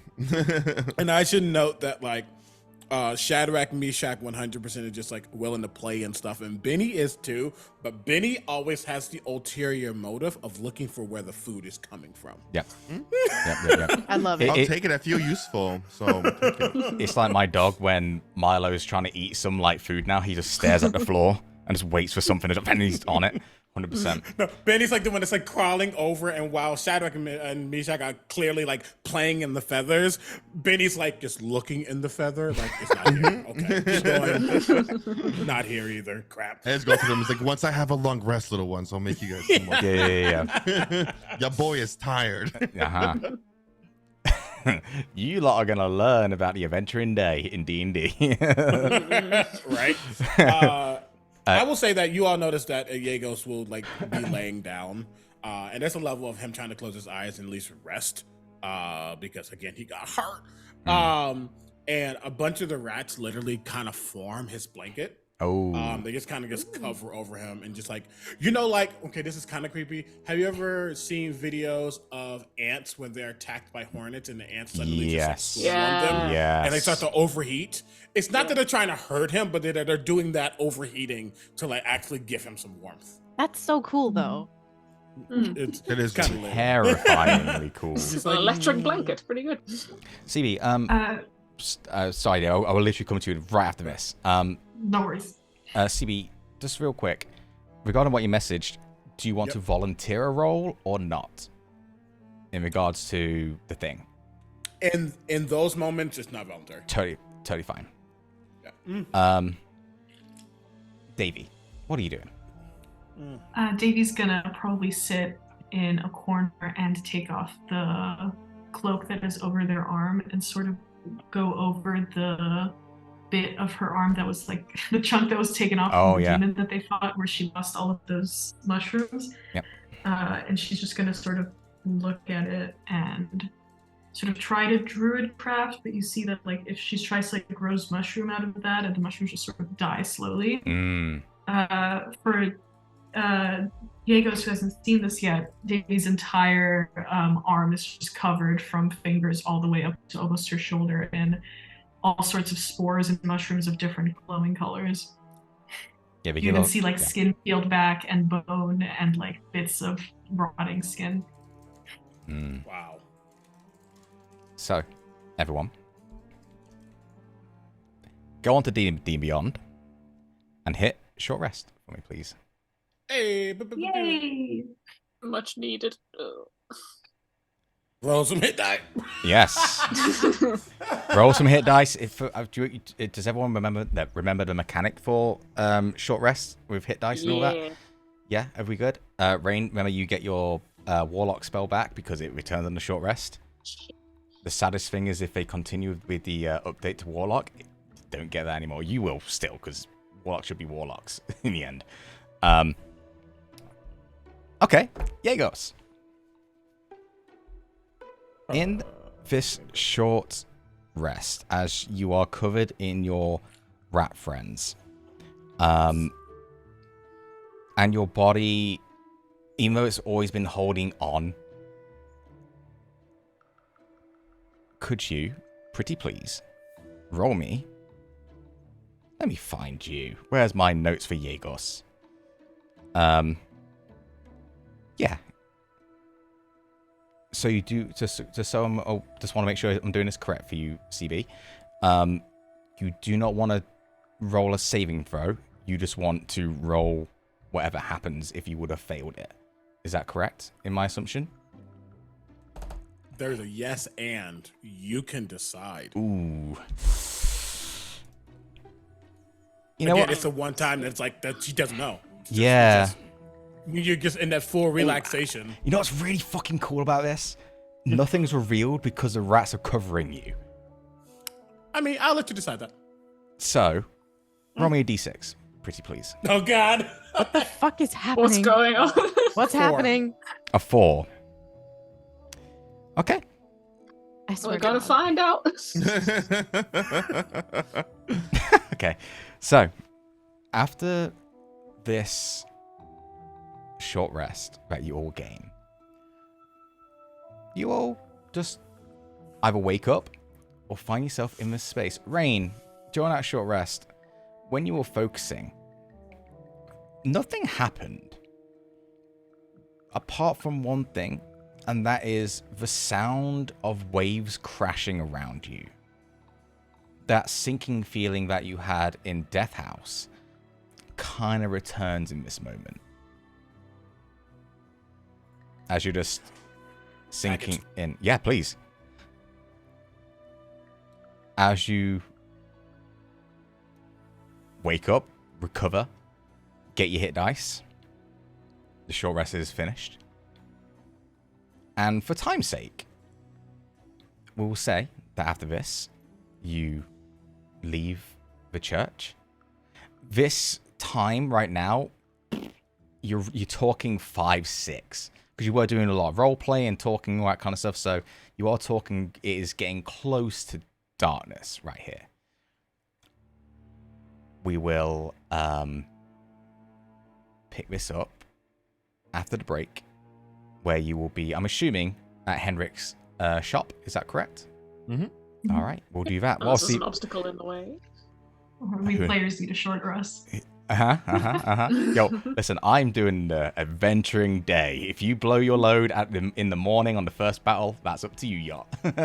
This wasn't even the morning. This was a lunchtime battle. That's right. All right, everyone. We'll be back in 5 minutes. Thank you. That was really good roleplay, by the way, y'all. All right, back in a sec. Bye. Bye.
And we're back. Everyone say hello. Hello. Hi. Welcome back to the Curse of Strahd, everyone.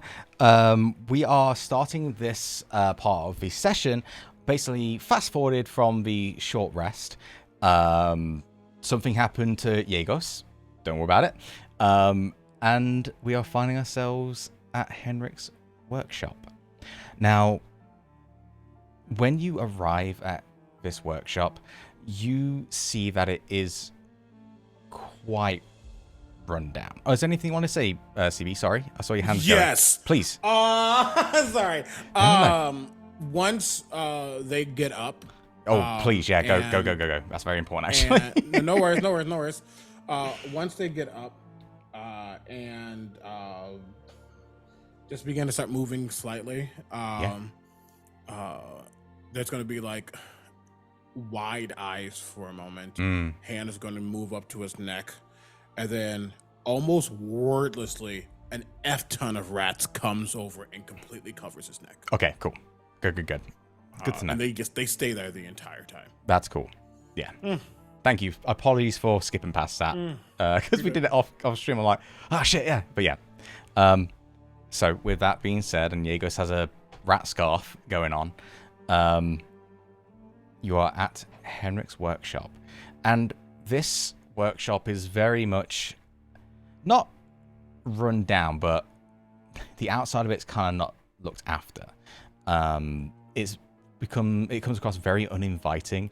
There's like this weird, like you have the energy of the lackey, right? Where it is a twisted hustle and bustle where there are people playing around and all that kind of stuff. You are getting here at night, so it's kind of dying down. But when you get to Henrik's shop, there's like just an eerie silence from it. It almost feels like the house has no, well, the building has no life to itself. What do you do?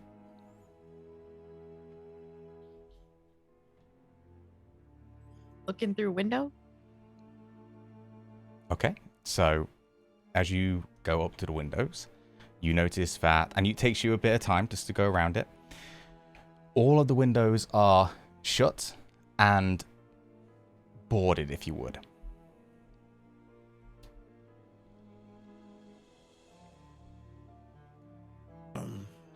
You all can kind of see Diego's looking around for places.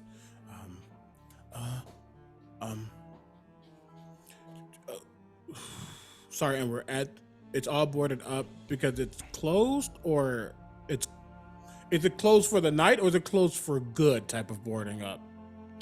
When I say boarding up, sorry, there's shutters. So it's window and shutters close. So I shouldn't have said boarded up. Boarded up is actually the wrong phrase.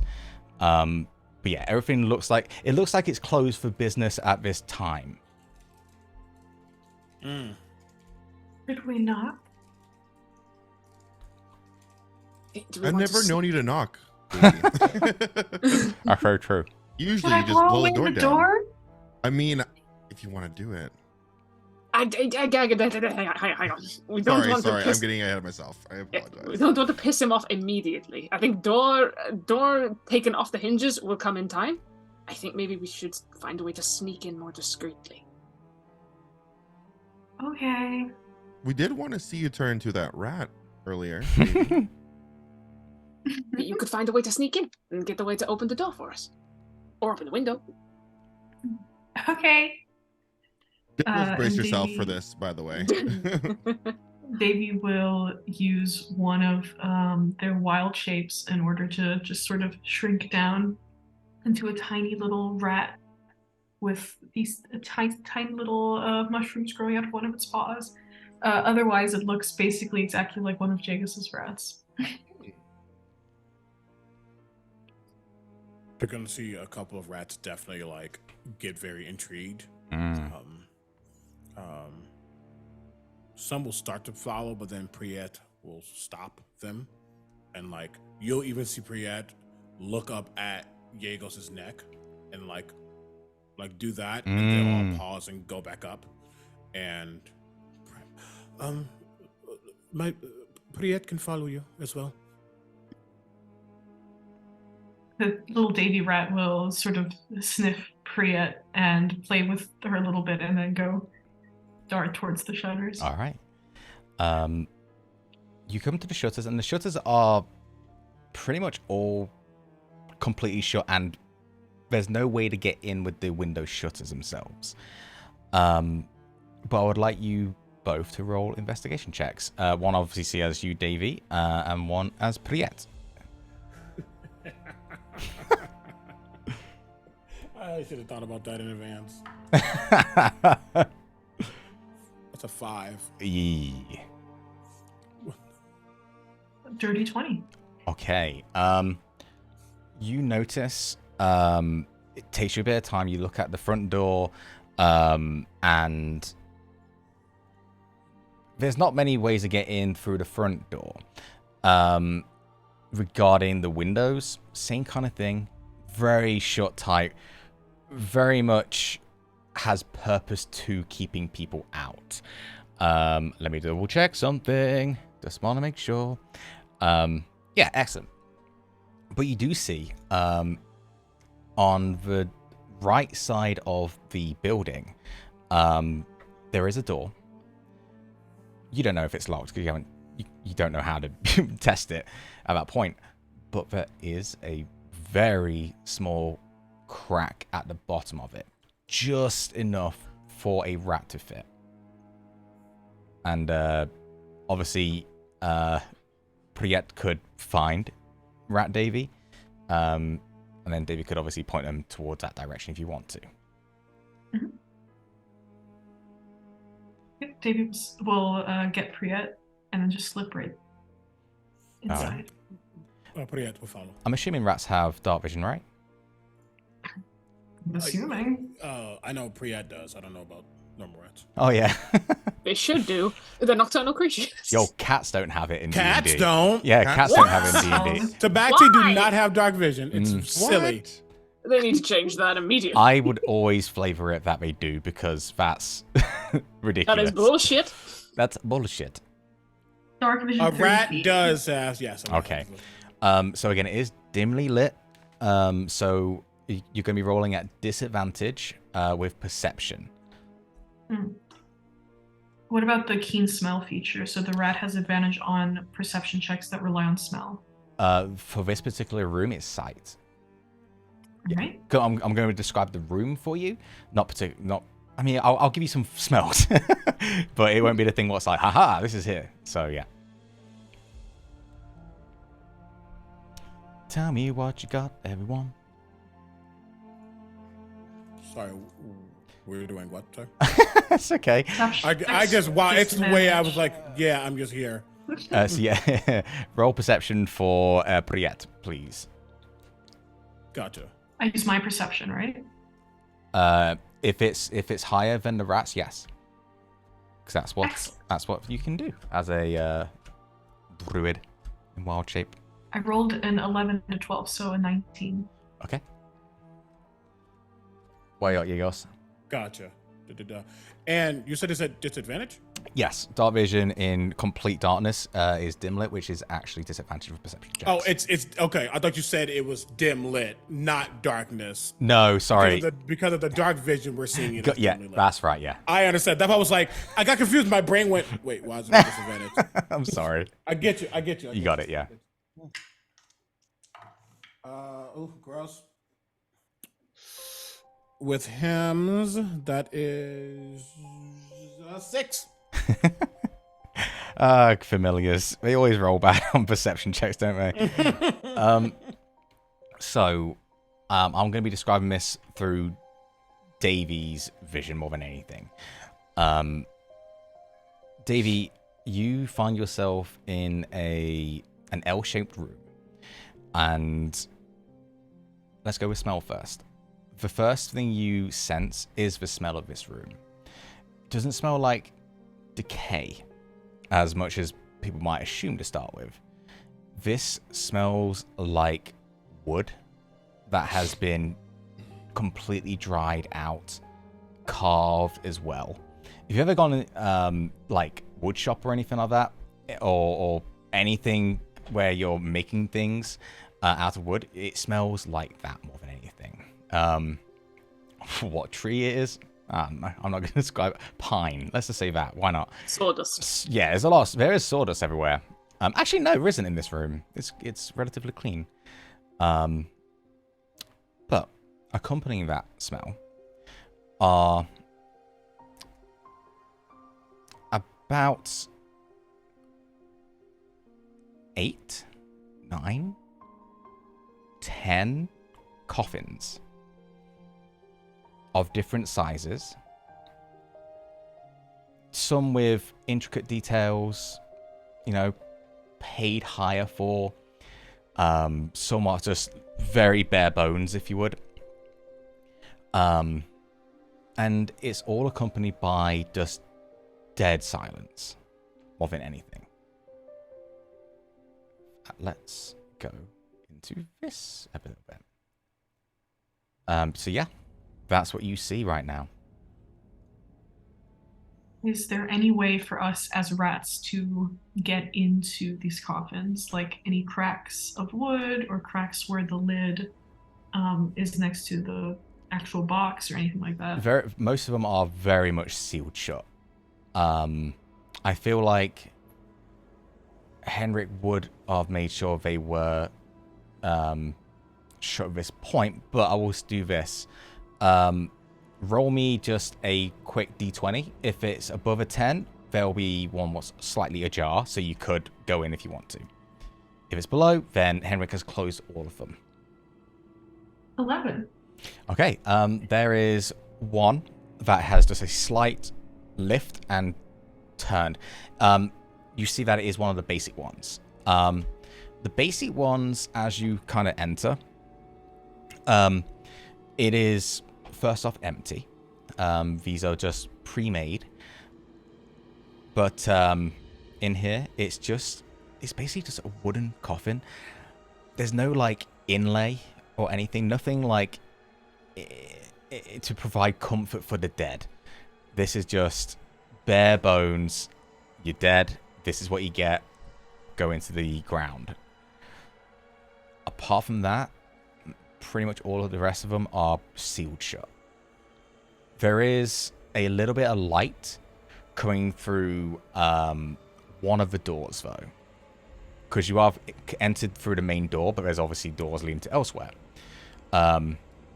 You're welcome to go that way if you want to. It might actually be smart to look at the rooms that are unlit first and save the lit room for last, so we have a layout of the place. Yeah. So I would say, yeah, let's just say the door's open, because why not? You find yourself in more of a, the first room at least, you find yourself in a kind of one-person dining area. It's just like cupboards of basic comforts. There is a table to the side. There are 4 chairs there. You don't know why it might be there for. They might be talking to people to base on what kind of design they'd like, or it's a case of inviting friends over for food. You don't know based on context of Henrik. Apart from that, there's a shut window on that point as well of that room. You could possibly open this shutter with a little bit of dexterity if you want to play like that. Yeah. So, I will just say, while Davy is being more investigatory and going deeper, it seems like, Yegos will be telepathically, he'll be looking around, Priet will be looking around, looking for a way for the others to get in. Okay, yeah. And displaying those images to Yegos outside. Yeah. He doesn't want to necessarily go in without everybody else. To be fair, to you and Yegos and Prithvi, Priet, I have a student called Prithvi who I teach. That just made me think about him. There are windows in this room. Again, all of them are shuttered away. With your rats, they could potentially get up there. Where Davy is right now, Davey has the best chance of getting to a window because there's a table which is a bit higher up than the coffins. So they could pop up there.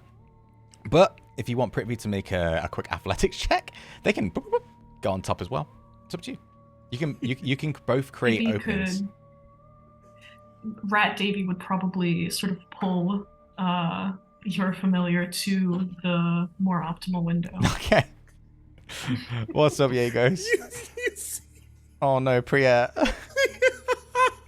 You see Briette like trying to like do some parkour. So you know, like when you see the cat like prepping to jump, It's just like and you hunched know down.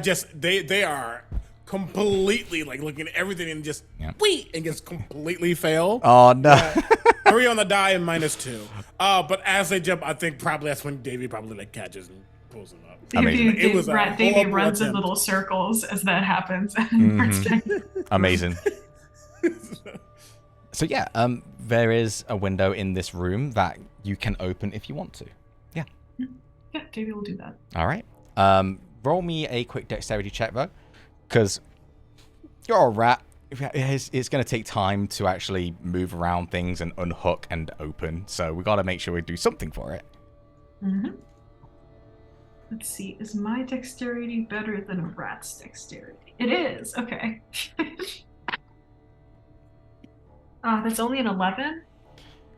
Oh, actually, that's very important. Give me a second. With that, you would not be able to do it so far. It's a bit more intricate than just what you're attempting to do. Because you're rat form, there's like shutters and all that, and it's kind of locked in a bit more. This place is secure right now. Could Priya have been helping them? Yeah, I can say you can get advantage. Yeah, as Okay. Priya like falls forward again. Well, if anything, yeah. they're like displaying some shit to like help. With advantage, it's a 14. A 14. That is not enough. Ah, shit! Come on. I'm sorry. Do we, because we're outside watching, do we like see the window, like shutters like moving as if Not like, really. It's a rat. Jagos would probably be aware of what's Yeah. happening. But you all, you notice that Yegos is preoccupied. There is where the window is, what you're working on. On the right-hand side of you is another door with light coming underneath as well. Just so you know. All right. Well, Davy couldn't open the window, so they're gonna go follow the light. If you want to, yeah, it's totally up to you. And what does I cannot be calling you Prithvi. Oh my god, Priyet. What does Priyet want to do? Are they going to be following? Little rat buddies. They want to, but based on what they've seen so far, they know Davy is what's the best way to put it? Not reactive, but you know they just do what they got to do. So there's no stopping them. I respect that. So I think they are going to come back. Okay. To you. Yeah, absolutely fine. So, as Priyet makes their way back to you, Davey, you squeeze under this door, and in this dimly lit area with a couple of candles, you see an old man in his late 50s, 60s. You would know this as Henrik because you did see him outside the orphanage. And you see that he's just sort of working on woodwork right now. Mind his business. I do need you to make a stealth check, actually. Just real now. All right, here. Say that again, Naomi. You sort of broke up a little bit. I said I'm realizing now that I'm not really good at this dexterity-based stuff. I did roll a natural 15, so that's a 16. 16. Let me double check. That's high for me. Oh my god, hang on. What's his... Has he got stats? Hang on. I actually Commoner don't... stats. Yeah, it would be commoner, wouldn't it?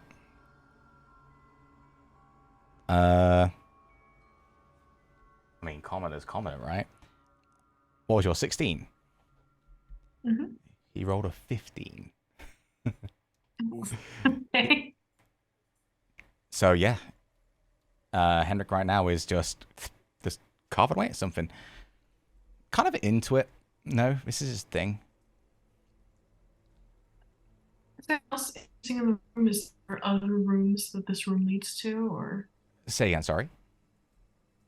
I said, is there anything else interesting in this room, and are there any other rooms that, like any other doors I can see? Okay, so you have the front door, which was. Did you ever test it, you lot? I don't think you did. You didn't. You never tested the door, right? Okay. So allergic to doors. So yeah, gotta learn. You see that the door itself has an actual barrier behind it as well. So it's not just locked with a key; it's actually shuttered down. In this room itself, looks very much like a woodworker's workshop. More than anything, that's it. If you want to sum it up, woodworker's workshop. Nothing else of interest apart from Henrik being right there. So no signs of like floorboards being ripped up or anything like that. No. No hiding places. No. All right, Davey's gonna head back to the window. Yep. They're gonna look around, make sure they're alone, and then they're gonna turn back into themselves, unlock the window, and go out the window. All right. I would like you to make one more stealth check because you are opening, a window. Mm-hmm. 10. 10. 10. 9 plus 1. Cool. I'm definitely going to have that 15 roll over.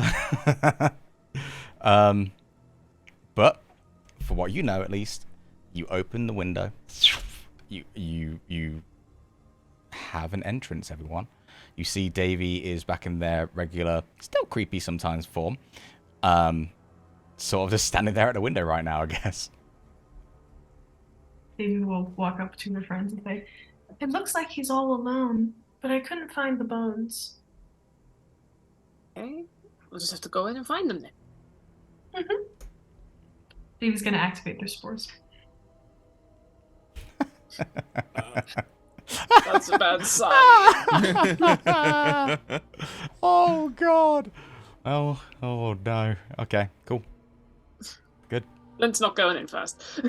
It's on seeing Davy activate spores. I'm like, oh shit, I'm not going in. Does it last 10 minutes? 10 minutes. Okay. Might be too early. I don't know. Hey, you done it. Diegos will kind of snap to, and I'll go in. He's probably less. If there is something bad, at least I am a little familiar. Maybe. Rain is like waist already in, like through the window, just trying to climb in. It's like, go on. Lint kind of holds under their feet and lifts them just further in. Davy will follow. As you all enter, group stealth check. At least. 19. 7. 26. 12. What was your Jagos? 26. Well done. So, this is what happens as you all enter this room. You see in this room again, it is just a very bare bones place where Henrik would eat, talk to customers and all that kind of stuff. And from the same door, what Davy went under as Rat Davy, you hear Henrik talking through that door.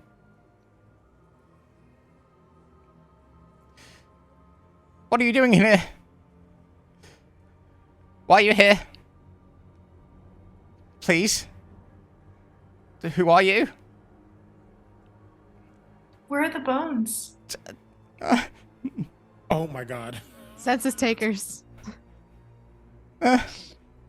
I will Oh, they're invisible, right? Those spores. Do they go through things? Let me check. I don't think they. I believe they would be getting trapped in this like zone right You now. awaken the spores that infuse you to gain 20 temporary hit points. You roll double damage on your halo of spores. You can use your reaction to deal 1d4 necrotic damage to one creature you can see when it moves into a space within 10 feet of you. So you choose if that happens. Mm-hmm. Good to know. He's going to reply to the same thing anyway because he can't see anything. But I will answer your questions if you promise my safety. Okay. They're behind a door, right? Can Brain kick it open? Yeah, if you want to. Oh, hell yeah. Yeah, make a strength check. Watch Rain break their leg. Ah! I got a 9. Do it at advantage because that sucks. Yeah. First time you've ever been given a pity advantage. Yeah, 100%. I'll be real with you, dude. You do have an inspiration, so Don't use on a fucking door. The DC is 10. I got 6. Oh, God. Davey So- just thaumaturgy the door open as Rain kicks Okay. to make it look There you go. You see immediately, you hear it immediately, the stumbling of Henrik kind of falling onto the ground a tiny bit as he's backing into the corner right now. Please, I can tell you everything. I can tell you everything. I can give you any information you need. I can tell you where the bones are. I can tell you what happened. Whatever you need. Just please, guarantee my safety. Okay. Tell us where the bones are first. But that does make sense. Why you're not guaranteeing my You're gonna safety? tell us no matter what. So tell us. Everyone roll me an intimidation check because this is 100% intimidation. Wait, Oh, can for I sure. do persuasion? You're being intimidated. If I'm being honest with you, dude. did I roll? I haven't said shit. No, you don't have to roll. Okay, I I got was a 19. Anyone who jumped into 13. this, I got a 13, 19. 19 for core. I rolled a natural 19 minus 1 right now because of the charisma. Oh, So that's 18. No, your charisma actually is back. Oh, so Yeah, that's a 20. I actually forgot about that. Yeah, charisma. If anyone took a penalty to a No, charisma, not to- it's back where it was. Trying to Thank change you- it instead thank of you. just rolling charisma. I'm sorry. Okay. But I will say, David Bacor, you see him have this dice. He sees a creepy girl who's kind of rotting with mushrooms and a very stoic Aarakocra. Mm-hmm. And I like the idea that, if you don't mind, Dro, where as you said this, like the feathers on the back of your neck sort of went and just spread out a tiny Stand bit. him up. Yeah, yeah. Mhm. And he's just like, okay, I will tell you everything. And you see him sort of just, there's a chair in there, and he sort of just sits up and sits down. Okay. The bones are in my bedroom wardrobe. This Is is he telling the truth? insight.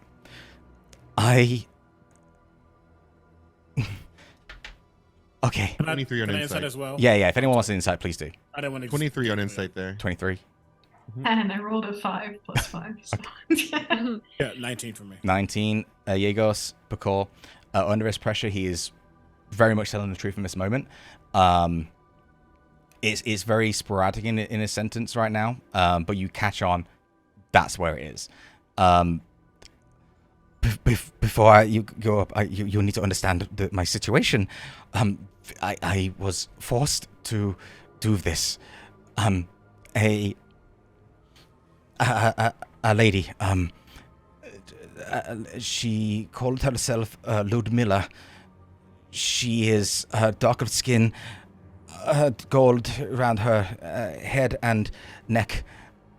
She threatened me and forced me to retrieve those bones. If I did not do that, she would have killed me instantaneously. She gave me a locket as some kind of payment. I thought it was pity. The real payment was my life. She said to me to steal the bones. And Evie's gonna run up and get the bones. come on in a second. Really quickly, you said their name was what? The lady who was speaking to? Yeah. Ludmilla. Ludmilla. I was so close. Okay. I thought I heard it right. I just wanted to just confirm. No, that's fine. Just a real quick scan for Yegos and Davey. You not know Yegos. You never heard of this person before. Just quickly, just throw it out for you. She has asked me to do this for her, and in return, she keeps my life. Who? Where? When? A few months ago. A few months ago? Yes. I am sorry. She instructed me to do research and find the bones of St. Andral, and asked me to retrieve them. I had no information, but I know people who are connected. I asked Milovoc to do the task for him. I provided him with some payment and gave him the locket that she gave to me. And you were so scared for your life that you didn't care if someone else died? You see this moment of, oh shit. I did not know what would happen. In the moment, I disagreed. She threatened my life, and I do not want to die right now. I am old, but I still have life. But someone much younger than you is dead because of your actions. And do not feel guilt about that. I don't think you have as much guilt as you think, because you're clearly only caring about you being alive after doing a deal months ago. I did not know what happened. Why?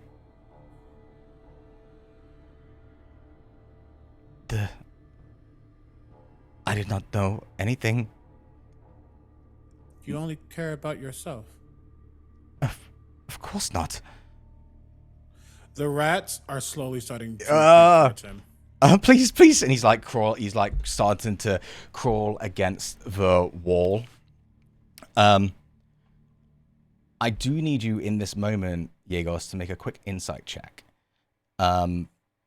Because technically, tell me what you roll actually. Because it's actually something I said during 16. that moment, which wasn't correct. So I want to redo it a little bit. 16. Okay. Henrik did not know that the locket given to Milovoc was a thing that made this happen. Yeah. Just because I kind of messed up that a little bit, but yeah. So and I want to clear that Yegos understands this and is still yes. Oh, that's so sick. No, please, okay, before you go up, because he sees you, like, make a move, Davey, before you go up, she told me, you need to know this, she told me to store some things up there. She said, things? I do not know exactly, she told me to never... Can I go up to him and slap him? Yeah. What things? I do not know. She said to give her space to store something, and then she forbidden me to go back up. I have been down here for... Davey's already upstairs, just not listening to this. I'm gonna say I follow Davey, just because I don't like her going up on her own. Yeah. I'm standing with Diegos. Okay. Interesting. Rain, where are you, dude? Just so I know. I think Rain is going to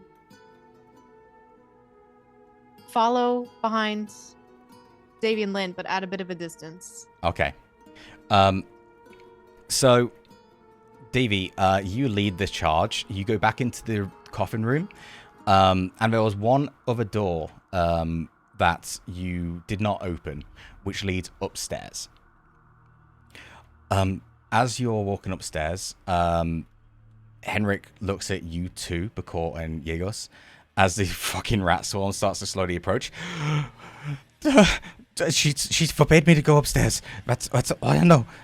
I was forced into this. It's not my fault. I had no choice. I was going to die in that moment. Please, please, please, please, please. Well, because of you, multiple people died, and I look over at Yegos and give Yegos like a nod. I didn't know. I did not know. Yegos isn't. Well, that's probably the creepiest part. Is Yegos is very still. Yeah. The rats are still going forward, but then they stop. Right in front of him, like at his feet, kind of thing. Yeah. And a little bit's like nipping at his toes a little tiny bit. Is that not even touching him yet? Oh, okay, cool. Yeah. He's like the sort of you see him kind of climbing on to the chair and kind of stumbling around a tiny bit. And he looks and goes, "I did not know. I did not know. You didn't even try. I was You just didn't even try. I was desperate. I was desperate. We're all desperate in this time, but you have to try. We are always fighting against being monsters, some of us more than most, but we have to try to show the other side, and your actions, your fright, your need to only take care of yourself not only killed someone, but now has put the entire church in danger. I did not know. I just wanted to survive. Let's cut up to upstairs. Shillelagh activated. Okay. So you have a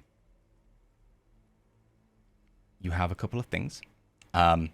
You have two doors, one on the right and one on the left. Davey, you are actually in this moment in charge, so which way are you going? Right or left? Fuck. We don't know which one is his No, room, right? he just said his bedroom. If he wasn't being intimidated and you didn't go up, he might have told you a little bit more. But right now, Hey, it's right of us. Good adventures go left, so left. Left. Okay. Question for you, Lint and Rain. You see Davy go left. There is another door on the right. Do you want to follow Davy, or would you like to follow, or go to the right? I think Rain's gonna break right. Okay. Actually, can Davey just use thaumaturgy twice to blast open both doors? I also have thaumaturgy, so I can just help you with that. Yeah. Blast one. You blast one door, I blast the other. Mm-hmm. There's dust spreads out on both sides. On the left-hand side, it's sort of, from what you can see, there are a number of crates and boxes and planks of wood. Just on your eye level, at least. You have to go in to see further. On the right-hand side, you do see a kind of another lounging area. Again, wooden table more than anything else. And there is another door attached to that one. So on the right-hand side, you have a kind of living area with another door right there. Now, Lynn,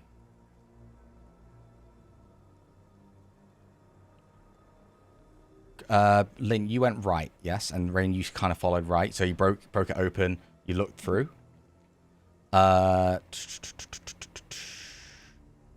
Lynn, roll me a quick... No, actually, that's what you see. There's no roll right now. So we know bedroom, right? So most likely right? Probably. Because Henrik said that it was stored in his room, and Ludmilla said not to go back into his room because it was being stored. Lint looks to see if the door is, like, barricaded or, like, put in the way to stop him from attempting to enter the room. The bedroom door seems normal from your point of view. Yeah. Kind of went off the word of Henrik in the terrifying fashion that he has been put into. Okay. And as you go towards the door. Yeah, you open it up. Oh, sorry. You go to the door. If you open it up, Yep. you're more than welcome to, but... They're going to thaumaturgy, see if they can open it. Opens up. You are not greeted, but you have the view of a very lonely bedroom. A bedroom that used to provide space for a double bed, but now only hosts a single bed.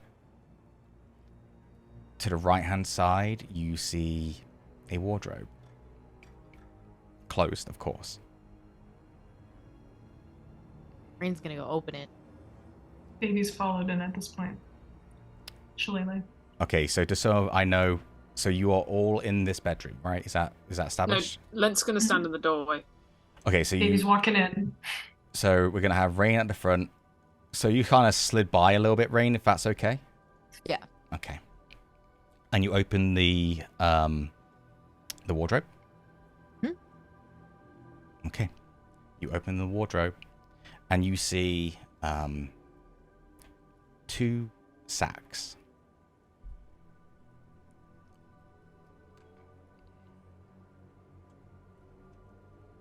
That's it? Just 2 sacks? Yep. Okay. Rain's gonna look at Davy and be like, right or left? Well, it was right first, so let's try left this time. Okay, so Rain's gonna pick up the bag on the left and open it. You open it up, and what's inside is a bag of gold. Not too much, actually. Around about 50 gold. 50 gold, 5 silver pieces. More than anything. You get the impression we just sort of grabbed it and just chucked it at him for payment. Okay, Rain's gonna give that to Davy and then grab the one on the right and open it. Excellent.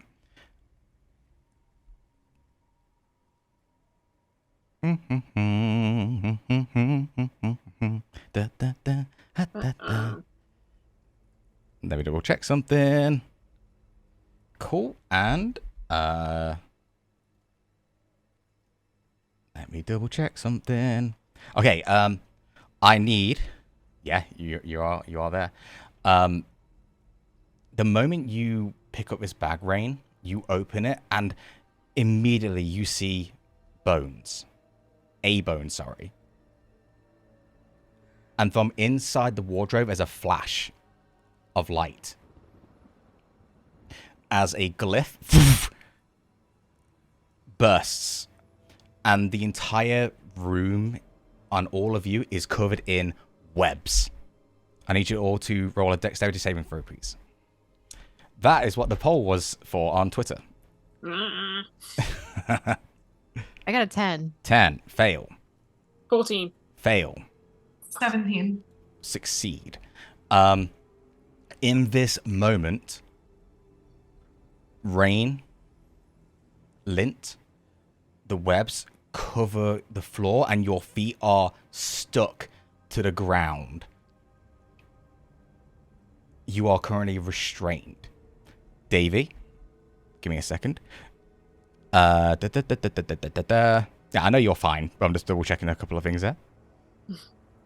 You're like, actually, the DC was 20, so. Yeah, actually. As this happens, you two are restrained. And Davy, with your passive insight, you hear from the room that you did peer into on the left-hand side, something open.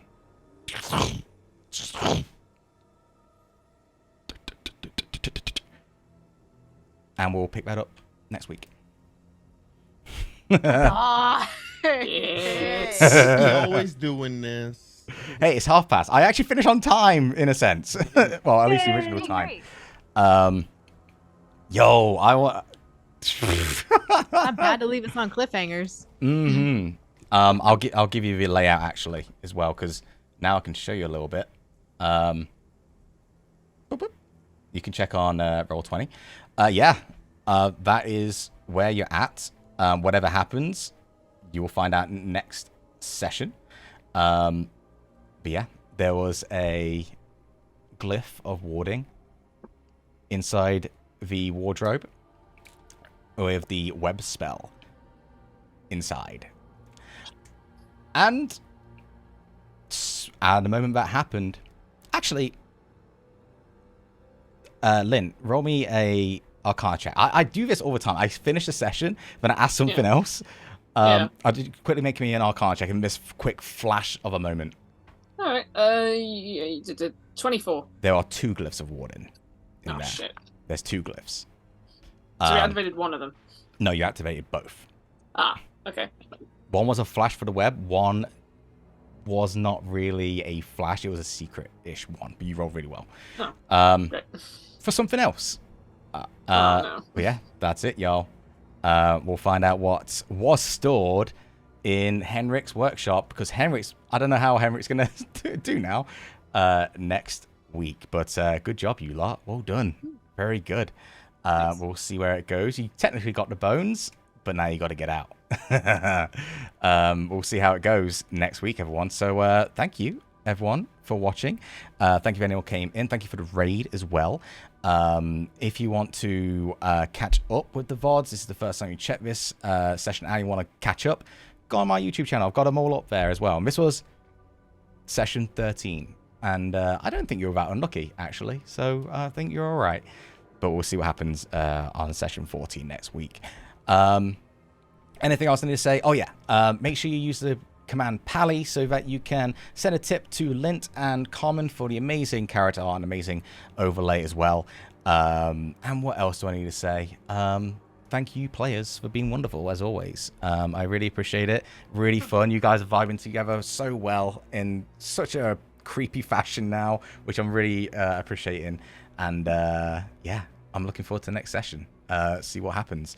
But yeah, that's it, everyone. So from me and all my lovely players, we're going to say goodbye. Goodbye. Bye.